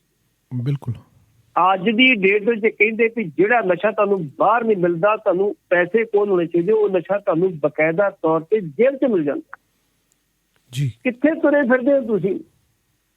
ਦਲਜੀਤ ਜੀ, ਜਦੋਂ 2017 ਚ ਸਰਕਾਰ ਬਣੀ ਸੀ ਜੀ, ਉਦੋਂ ਵੀ ਮੈਂ ਇਸੇ ਮੰਚ ਤੋਂ ਕਿਹਾ ਸੀ ਭਾਈ ਇਹ ਲੋਕ ਜਿਹੜੇ ਨਵੇਂ ਆ ਰਹੇ ਜੀ, ਕਾਲੀ ਦੇ ਜਿਹੜੇ ਲੁੱਟਿਆ ਇਹਨਾਂ ਨੇ 10 ਸਾਲਾਂ ਦੇ ਭੁੱਖੇ ਬੈਠੇ ਸੀ। ਹਾਬੜੇ ਇਹਨਾਂ ਨੇ ਵਾਕਿਆ ਪਏ, ਕੋਈ ਸ਼ੱਕ ਨਹੀਂ। ਦੂਣੇ ਬੜੀ ਬੁਰੀ ਤਰ੍ਹਾਂ ਲੁੱਟਿਆ ਇਹਨਾਂ ਨੇ ਪੰਜਾਬ। ਕਿਹਨਾਂ ਨੇ ਲੁੱਟਿਆ? ਕਿਹੜਾ ਮੰਤਰੀ ਦਾ ਸਾਫ਼ ਹੈਗਾ? ਇੱਕ ਮੰਤਰੀ ਦਾ ਸਾਫ਼ ਹੈਗਾ, ਐਮਐਲਏ ਦਾ ਸਾਫ਼ ਹੈਗਾ। ਬਿਲਕੁਲ ਠੀਕ ਕਹਿੰਦਾ ਸਿੱਧੂ ਕਿ ਜਿਹੜੇ ਵੀ ਦਾਗੇ ਨੂੰ ਟਿਕਟ ਨਹੀਂ ਦਿੱਤੀ ਜਾਊਗੀ। ਚੰਗੀ ਗੱਲ ਸਿੱਧੂ ਸਾਹਿਬ, ਇਹ ਕੰਮ ਕਰ ਦਿਓ, ਲੋਕ ਤੁਹਾਡੇ ਕੋਲ ਚਾਹੀਦੇ ਬੰਦੇ ਨੂੰ, ਜਿਹੜੇ ਇਮਾਨਦਾਰ ਨੇ, ਜਿਹੜੇ ਕੰਮ ਕਰਨਾ ਜਾਣਦੇ, ਜਿਨ੍ਹਾਂ ਦੇ ਵਿੱਚ ਸ਼ਕਤੀ ਹੈ ਕੰਮ ਕਰਨ ਦੀ, ਟਿਕਟ ਦੇ ਦਿਓ। ਚੰਗੀਆਂ ਲੋਕ ਤਾਂ ਵੀ ਦੇਣਗੇ। ਲੇਕਿਨ ਆਹ ਜਿਹੜੇ ਲੁਟੇਰੇ ਨਾਲ ਤੁਸੀਂ ਲਾਏ ਜੇ, ਇਹਨਾਂ ਲੁਟੇਰਿਆਂ ਤੁਹਾਡੀ ਪੇਸ਼ ਨਹੀਂ ਜਾਣ ਦੇਣੀ। ਜੇ ਇਹ ਲੁਟੇਰਿਆਂ ਨੂੰ ਟਿਕਟਾਂ ਦਿੱਤੀਆਂ ਗਈਆਂ ਤੇ ਇਹ ਲੁਟੇਰੇ ਤੁਹਾਨੂੰ ਮੁੱਖ ਮੰਤਰੀ ਬਣਾ ਕੇ ਤੁਹਾਡੀ ਵਿਰੋਧਤਾ ਝਟਕੇ ਕਰਨਗੇ, ਤੁਹਾਨੂੰ ਸੂਥੜ ਕਰਨ ਪਊ ਸਿਆਸੀ ਤੌਰ ਤੇ। ਜੀ ਪੱਟੀ ਸਾਹਿਬ, ਮੋਹਾਲੀ ਵਿੱਚ ਕਹਿੰਦੇ 900 ਏਕੜ ਜ਼ਮੀਨ ਤੇ ਦੇਸ਼ ਦੇ ਸਾਬਕਾ ਮੁੱਖ ਮੰਤਰੀਆਂ ਨੇ ਕਬਜ਼ਾ ਕਰ ਰੱਖਿਆ ਹੈ। ਸਿੱਧੂ ਸਾਹਿਬ ਕਹਿ ਰਹੇ ਆ, ਕਿੱਧਰ ਨੂੰ ਜਾਂਦੀ ਹੈ ਗੱਲ ਜੀ? ਸਿੱਧੂ ਸਾਹਿਬ ਨੇ ਵੇਖੋ ਜੀ, ਅੱਜ ਤੇ ਕਹਿਤਾ ਸਾਬਕਾ 2 ਮੁੱਖ ਮੰਤਰੀਆਂ, ਲੇਕਿਨ ਪਹਿਲਾਂ ਇਹਨਾਂ ਇੱਕ ਵਾਰੀ ਕਿਹਾ ਸੀ ਵੀ ਉਹ 30,000 ਕਰੋੜ ਦੀ ਜਾਇਦਾਦ ਆ, 30,000 ਕਰੋੜ ਜੀ, ਜਿਹੜੀ ਜਾਇਦਾਦ ਤੇ ਨਜਾਇਜ਼ ਕਬਜ਼ੇ ਹੋਏ ਆ। ਉਦੋਂ ਇਹਨਾਂ ਕਿਹਾ ਸੀ ਕਿ ਸਿਆਸੀ ਆਗੂ ਵੀ ਤੇ ਇਹ ਸਾਡੇ ਜਿਹੜੇ IAS ਤੇ IPS ਅਫਸਰ ਉਹ ਵੀ ਸ਼ਾਮਲ। ਇਹ ਕੋਈ ਸ਼ੱਕ ਵਾਲੀ ਗੱਲ ਨਹੀਂ ਹੈ। ਜੇ ਕਿਤੇ ਸਾਰੀ ਉਹ ਜਾਇਦਾਦ ਵਾਕਈ ਉਹ ਇਹਨਾਂ ਕੋਲ ਛਡਾ ਲਈ ਜਾਵੇ ਤੇ ਰੈਵਨਿਊ ਇੰਨਾ ਕਰ ਸਕਦਾ ਕਿ ਸਾਡੇ ਕਰਜ਼ੇ ਕੁਝ ਸਾਰੇ ਲੱਥ ਜੀ। ਤੇ ਹੁਣ ਸਿੱਧੂ ਸਾਹਿਬ ਨੇ ਕਹਿਤਾ 2 ਸਾਬਕਾ ਮੰਤਰੀ, ਤੇ ਸਿੱਧੂ ਸਾਹਿਬ ਨਾਂ ਵੀ ਦੱਸਦੇ ਫਿਰ ਕਿਉਂ ਪਿੱਛੇ ਰਹਿੰਦੇ ਤੁਸੀਂ? ਪਤਾ ਲੱਗ ਜਾਏ ਕਿ ਆਹ ਬੰਦੇ ਹੈਗੇ ਨੇ, ਹੁਣ ਤੁਸੀਂ ਪਿੱਛੇ ਕਿਉਂ ਹਟਦੇ ਹੋ? ਤਾਂ ਕਿ ਸਾਰੇ ਪੰਜਾਬ ਨੂੰ ਪਤਾ ਲੱਗ ਜਾਏ। ਬਿਲਕੁਲ ਜੀ, ਨਹੀਂ ਪਤਾ ਸਾਰੇ ਪੰਜਾਬ ਨਹੀਂ ਹੋਏਗਾ, ਤੁਹਾਡੇ ਕੋਲ ਸੁਣ ਕੇ ਲੋਕਾਂ ਨੂੰ ਪੱਕੀ ਹੋ ਜਾਵੇ ਵਾਕਈ ਆਹ ਬੰਦੇ ਹੈਗੇ ਨੇ, ਉਹ ਵੀ ਜਵਾਬ ਦੇਣ ਲੱਗੇ ਕਿ ਕਿਹੜੀ ਕੀਤੀ ਅਸੀਂ ਗੱਲ। ਜੇ ਉੱਥੇ ਸੁੱਖ ਵਿਲਾਸ ਬਣ ਸਕਦੇ, ਸਿਸਮਾ ਐਡੇ ਬਣ ਸਕਦੇ, ਕਿੱਥੋਂ ਆਏ, ਕਿੱਥੋਂ ਬਣੇ ਨੇ ਉਹ ਜੀ? ਜਿੰਨੀਆਂ ਸ਼ਾਮ ਤੱਕ ਜਮੀਨਾਂ ਤੁਸੀਂ ਸਾਰੀਆਂ ਦੇ ਕਬਜ਼ੇ ਕਰਕੇ ਤੇ ਵੇਚ ਕੇ ਤੇ ਖਾ ਗਏ ਸਾਰੀਆਂ ਤੁਸੀਂ। ਇਸ ਕਰਕੇ ਦਲਵੀਰ ਜੀ, ਸਾਡੀ ਇੱਕ ਬਦਕਿਸਮਤੀ ਹੈ ਪੰਜਾਬ ਦੀ। ਅਜੇ ਤੱਕ ਪੰਜਾਬ ਨੂੰ ਕੋਈ ਇਹੋ ਜਿਹਾ ਲੀਡਰ ਨਹੀਂ ਮਿਲਿਆ ਜਿਹੜਾ ਪੰਜਾਬ ਬਾਰੇ ਕੋਈ ਸੋਚ ਸਕੇ। ਜੇ ਕੋਈ ਮਾੜੀ ਮੋਟੀ ਸੋਚਣ ਦੀ ਸਮਰੱਥਾ ਰੱਖਦਾ, ਸੋਚਦਾ ਕਹਿੰਦੇ ਤੇ ਪਾਗਲ ਹੈਗਾ, ਇਹਨੂੰ ਕੀ ਪਤਾ ਕੰਮ ਕਿਵੇਂ ਕਰੀਦਾ। ਛੱਡੋ ਪਰੰਤ ਪਾਸੇ ਕਰ ਦਿਓ। ਅੱਗੇ ਵੇਖੋ ਸਿੱਧੂ ਸਾਹਿਬ ਹੁੰਦਾ ਅਗਲਾ ਐਕਸ਼ਨ ਕੀ ਲੈਂਦੇ, ਚੁੱਪ ਕਰਦੇ, ਕਿਉਂਕਿ ਇਹਦੇ ਤੇ ਕਾਰਵਾਈ ਕਰਦੇ ਜੀ। BSF ਦੇ ਮਾਮਲੇ ਨੂੰ ਲੈ ਕੇ ਵੀ ਸੁਪਰੀਮ ਕੋਰਟ ਪਹੁੰਚ ਗਈ ਹੈ ਜੀ ਪੰਜਾਬ ਸਰਕਾਰ। ਇਹ ਕਿੱਧਰ ਨੂੰ ਰੁਖ ਅਖਤਿਆਰ ਹੋ ਰਿਹਾ ਜੀ? ਪਹਿਲੀ ਗੱਲ ਤੇ ਪਹਿਲਾਂ 5 ਕਿਲੋਮੀਟਰ ਹੁੰਦਾ ਸੀ BSF ਕੋਲੇ, ਤੇ ਮੁੜ ਕੇ 15 ਕਿਲੋਮੀਟਰ, 50 ਕਿਲੋਮੀਟਰ। ਇਹ ਪੋਲੀਟੀਕਲ ਮੁੱਦਾ ਬਣ ਗਿਆ ਜੀ। BSP ਦੇ DG ਨੇ ਇੰਨੀ ਗੱਲ ਕਹਿਤੀ, ਭਾਈ ਸਾਡੇ ਕੋਲ ਤੇ ਫੋਰਸ ਜਿਹੜੀ ਆ ਉਹ ਬਾਰਡਰ ਸੰਭਾਲਣ ਵਾਸਤੇ ਪੂਰੀ ਨਹੀਂ ਹੈਗੀ, ਤੇ ਅਸੀਂ ਆਹ 50 ਕਿਲੋਮੀਟਰ ਦੀ ਅੱਗੇ ਕੀ ਕਰਾਂਗੇ? ਜੀ ਇੱਕ ਮਿਸ਼ਰਾ ਆਈ ਜੀ ਉਹਨੇ ਵੀ ਇਹੋ ਗੱਲ ਕਹੀ ਹੈ ਜੀ ਤੇ ਅਸੀਂ ਤੇ ਸਾਡੇ ਕੋਲ ਫੋਰਸ ਇੰਨੀ ਘੱਟ ਆ ਕਿ ਅਸੀਂ ਬੜੀ ਮੁਸ਼ਕਲ ਨਾਲ ਬਾਰਡਰ ਸੰਭਾਲਦੇ ਆ ਜੀ ਅਸੀਂ ਬਾਹਰ ਗਾਂ ਕੇ ਕੀ ਕਰਾਂਗੇ ਅਸੀਂ। ਸਹੀ ਗੱਲ। ਵੈਸੇ ਦਲਬੀਰ ਜੀ ਜੇ ਕਿਤੇ ਇਹ ਕੋਈ ਕਾਰਵਾਈ ਕਰ ਵੀ ਦਿੰਦੇ, ਬੰਦਾ ਕੋਈ ਫੜ ਵੀ ਲੈਂਦੇ ਆ ਤੇ BSF ਦੇ ਕੋਲ ਕੋਈ ਅਧਿਕਾਰ ਨਹੀਂ ਕਿ ਜਾਂ ਉਹਨਾਂ ਕੋਈ ਰੋਜ਼ਨਾਮਾ ਪਿਆ ਜਾ ਕੇ FIR ਦਰਜ ਕਰ ਸਕੇ। ਬੰਦਾ ਫਿਰ ਪੰਜਾਬ ਪੁਲਿਸ ਨੂੰ ਦੇਣਾ ਪੈਣਾ ਉਹਨਾਂ ਨੂੰ। ਜੇ ਪੰਜਾਬ ਪੁਲਿਸ ਨੂੰ ਦੇਣਾ ਪੈਣਾ ਤਾਂ ਫਿਰ ਪੰਜਾਬ ਪੁਲਿਸ ਨੂੰ ਦੱਸ ਦਿਓ ਕਾਰਵਾਈ ਕਰੋ, ਜੇ ਤੁਸੀਂ ਕਿਉਂ ਨਹੀਂ ਕਰਦੇ ਆਪੇ ਪੁਲਿਸ ਕਰ ਲੂਗੀ। ਲੇਕਿਨ ਸੁਪਰੀਮ ਕੋਰਟ ਦੇ ਜਾ ਕੇ ਕਹਿ ਦਿੱਤਾ ਵੀ 15 ਤੋਂ 50 ਕਿਲੋਮੀਟਰ ਤੁਸੀਂ ਕਿਹਾ ਸਾਡੀ ਜਿਹੜੀ ਸੰਘੀ ਢਾਂਚਾ ਸਾਡਾ ਹੈਗਾ ਫੈਡਰਲ ਸਿਸਟਮ ਉਹਦੇ ਤੇ ਅਟੈਕ ਹੈ ਜੀ, ਇਹ ਵਾਪਸ ਲਿਆ ਜਾਵੇ। ਇਹ ਚੀਜ਼ ਬੀਬੀ ਮਮਤਾ ਨੇ ਕਹੀ ਹੈ ਕਿ ਇਹ ਫੈਡਰਲ ਸਿਸਟਮ ਤੇ ਅਟੈਕ ਹੈ। ਸਾਡਾ ਸੰਵਿਧਾਨ ਜਿਹੜਾ ਉਹ ਫੈਡਰਲ ਸਿਸਟਮ ਯਕੀਨ ਰੱਖਦਾ ਜੀ, ਉਹ ਕਿਤੇ ਯੂਨਿਟ ਵੀ ਆ ਕਿਤੇ ਫੈਡਰਲ ਆ, ਤੇ ਤੁਸੀਂ ਫੈਡਰਲ ਸਿਸਟਮ ਤੇ ਅਟੈਕ ਨਾ ਕਰੋ ਤੇ ਇਹ ਵਾਪਸ ਲਿਆ ਜਾਵੇ। ਹੁਣ ਸੁਪਰੀਮ ਕੋਰਟ ਕੀ ਫੈਸਲਾ ਦਿੰਦੀ ਹੈ ਉਹਦੇ ਬਾਅਦ ਦੀ ਗੱਲ ਦੇ ਕੋਲ ਹਾਲ ਦੀ ਘੜੀ ਤੇ ਪੋਲੀਟੀਕਲ ਇਹਨਾਂ ਨੂੰ ਇੱਕ ਮਾਈਲੇਜ ਮਿਲ ਜਾਏਗਾ ਕਿ ਸੁਪਰੀਮ ਕੋਰਟ ਚਲੇਗੀ ਸਰਕਾਰ ਜਿਹਦੇ ਵਾਸਤੇ। ਜੀ ਜੀ ਵਰੁਣ ਗਾਂਧੀ ਲਿਆਉਣਗੇ MSP ਦਾ ਪ੍ਰਾਈਵੇਟ ਬਿੱਲ, ਸਰਕਾਰ ਹੈਰਾਨ ਹੋ ਗਈ। ਇਹ ਕਿੱਧਰ ਨੂੰ ਜਾਂਦੀ ਹੈ ਗੱਲ ਜੀ ਵਰੁਣ ਗਾਂਧੀ ਸਾਹਿਬ ਦੀ? ਬਿਲਕੁਲ ਜੀ, ਵਰੁਣ ਗਾਂਧੀ ਜਦੋਂ ਪਹਿਲੀ ਵਾਰੀ ਕਿਸਾਨਾਂ ਦੇ ਹੱਕ ਦੇ ਵਿੱਚ ਬੋਲਿਆ ਸੀ ਤੇ ਬਕਾਇਦਾ ਤੌਰ ਤੇ ਉਸ ਟਾਈਮ ਤੇ ਉਹਨਾਂ ਨੂੰ ਜਿਹੜੀ ਇਹਨਾਂ ਦੀ ਕਾਰਜਕਾਰਨੀ ਕਮੇਟੀ ਸੀ ਆਪਣੀ BJP ਦੀ ਉਹਨੂੰ ਤੇ ਇਹਦੀ ਮਾਂ ਨੂੰ ਕੱਢ ਦਿੱਤਾ ਗਿਆ ਜੀ। ਹੁਣ ਉਹਨੇ ਕਿਹਾ ਵੀ MSP ਤੁਸੀਂ ਨਹੀਂ ਦੇ ਰਹੇ ਕਿਸਾਨਾਂ ਨੂੰ, ਇਹ ਤੁਸੀਂ ਲੋਕਾਂ ਦੇ ਜਿਹੜੇ ਕਿਸਾਨਾਂ ਦੇ ਢਿੱਡ ਤੇ ਲੱਤ ਮਾਰ ਰਹੇ ਜੀ, ਢਿੱਡ ਵੱਢ ਕੇ ਖਾ ਰਹੇ ਤੁਸੀਂ ਕਿਸਾਨਾਂ ਦਾ। ਆ ਤੁਹਾਡੇ ਵਪਾਰੀ ਉਹਨਾਂ ਨੂੰ ਲੁੱਟ ਰਹੇ ਨੇ ਇਹਨਾਂ ਨੂੰ। ਹੁਣ ਉਹ ਪ੍ਰਾਈਵੇਟ ਬਿੱਲ ਲਿਆਏਗਾ ਤੇ ਪ੍ਰਾਈਵੇਟ ਬਿੱਲ ਲਿਆਉਣ ਦੇ ਉੱਤੇ ਕਾਰਵਾਈ ਕਰਦੀ ਕਿ ਨਹੀਂ ਕਰਦੀ ਸਰਕਾਰ ਉਹਦੀ ਮਰਜ਼ੀ ਜੀ। ਤੇ ਜੇ ਹਾਕਮ ਧਿਰ ਦਾ MP ਜਿਹੜਾ ਉਹ ਪ੍ਰਾਈਵੇਟ ਬਿੱਲ ਲਿਆਉਂਦਾ ਤੇ ਗੱਲ ਤੇ ਸਿਰ ਵੇਖਣ ਵਾਲੀ ਇਹ ਆ ਕਿ ਵਿਰੋਧੀ ਵਿੱਚ ਵੱਖਰੀ ਗੱਲ ਜੇ ਹਾਕਮ ਧਿਰ ਦਾ ਲੈ ਕੇ ਉਹਨੂੰ ਕੀ ਜਵਾਬ ਦੇਣਗੇ ਉੱਥੇ। ਤੁਹਾਨੂੰ ਪਤਾ ਹੋਏਗਾ ਜੋ ਲਛਮਣ ਸਿੰਘ ਗਿੱਲ ਪੰਜਾਬ ਦਾ ਮੁੱਖ ਮੰਤਰੀ ਬਣਿਆ ਜੀ, ਉਹ ਸਾਰੇ ਪੰਜਾਬ ਤੇ ਪੰਜਾਬੀ ਲਾਗੂ ਕਰਨਾ ਚਾਹੀਦਾ ਸੀ। ਪੰਜਾਬ ਸਾਰਾ ਕੰਮ ਪੰਜਾਬੀ ਚ ਦਫ਼ਤਰਾਂ ਦੇ ਪ੍ਰਾਈਵੇਟ ਪੰਜਾਬੀ ਹੋ। ਜਿਹੜੇ ਕੈਪਟਨ ਸਾਹਿਬ ਦੇ ਫਾਦਰ ਸ਼ੁਰੂ ਆਜ਼ਾਦ ਦਿੱਤੇ ਜੀ, ਉਹਨਾਂ ਨੂੰ ਕਿਹਾ ਵੀ ਤੂੰ ਏਦਾਂ ਕਰ ਕਿ ਪ੍ਰਾਈਵੇਟ ਬਿੱਲ ਲਿਆ ਪੰਜਾਬੀ ਭਾਸ਼ਾ ਬਾਰੇ। ਉਹ ਕਹਿੰਦਾ ਮੈਂ ਬਿੱਲੂ ਮੈਂ ਇਕੱਲਾ ਬੰਦਾ, ਮੇਰਾ ਨਾ ਯਾਰ ਕਰਨਾ ਤੇ ਮੈਂ ਤੂੰ ਲਿਆ ਸਹੀ ਜੀ। ਮੁੱਖ ਮੰਤਰੀ ਨੇ ਆਪ ਕਹਿ ਕੇ ਉਹਦੇ ਕੋਲ ਬਿੱਲ ਪੇਸ਼ ਕਰਾਇਆ ਸੀ ਤੇ ਆਪ ਕਾਰਵਾਈ ਕਰਕੇ ਉਹਨੇ ਕਹਿਤਾ ਸੀ ਵੀ ਜਿੰਨੇ ਵੀ ਦਫ਼ਤਰ ਉਹ ਸਾਰੇ ਕੰਮ ਆਪਣਾ ਪੰਜਾਬੀ ਚ ਕਰਨਗੇ, ਪੰਜਾਬੀ ਬੋਲਣਗੇ, ਪੰਜਾਬੀ ਲਿਖਣਗੇ। ਟਾਈਪਰਾਈਟਰ ਉਸੇ ਵੇਲੇ ਜਿਹੜੀ ਅਸੀਂ ਦਫ਼ਤਰਾਂ ਵਿੱਚ ਜਿਹੜੀ ਅਸੀਂ ਪੰਜਾਬੀ ਕਰਦੇ ਜੀ। ਕੰਮ ਕਰਨ ਦਾ ਤਰੀਕਾ ਹੁੰਦਾ ਜੇ ਤੇ ਸੁਹਿਰਦ ਹੋਣ ਮੋਦੀ ਸਾਹਿਬ ਤੇ ਲੈ ਲੈਣ ਐਕਸ਼ਨ ਤੇ ਠੀਕ ਹੈ ਜੀ, ਤੁਸੀਂ MSP ਕਹਿੰਦੇ ਅਸੀਂ ਇੱਥੇ ਕਮੇਟੀ ਬਣਾਤੀ ਹੈ, ਹੋ ਜਾਏਗਾ ਜਲਦੀ ਹੋ ਜਾਏਗੀ, ਕੋਈ ਗੱਲ ਨਹੀਂ। ਲੇਕਿਨ ਸਭ ਤੋਂ ਵੱਡੀ ਗੱਲ ਹਾਕਮ ਧਿਰ ਦਾ ਜਿਹੜਾ MP ਆ ਉਹ ਇਹ ਬਿੱਲ ਜਾ ਰਿਹਾ ਜੀ ਜੀ।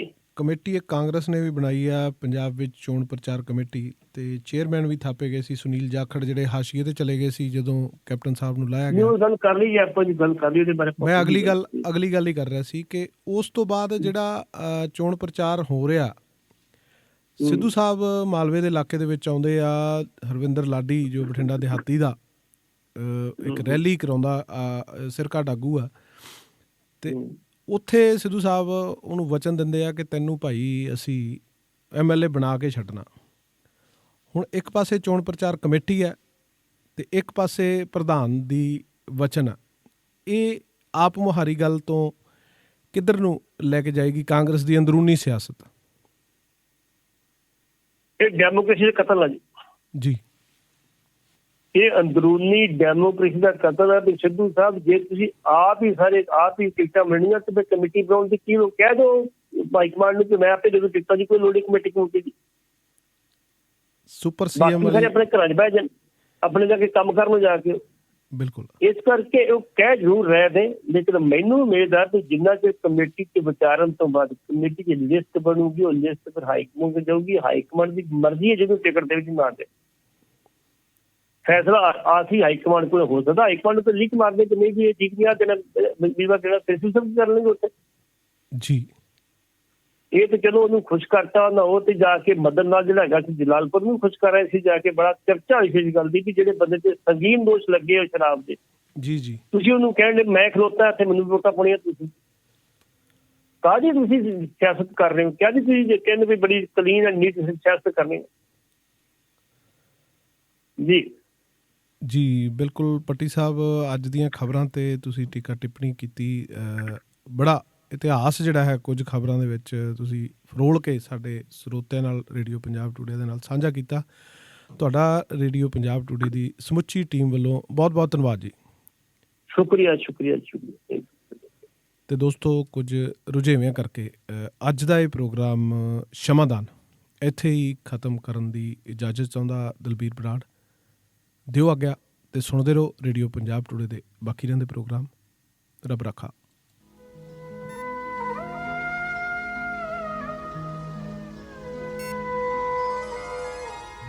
ਸ਼ਮਾਦਾਨ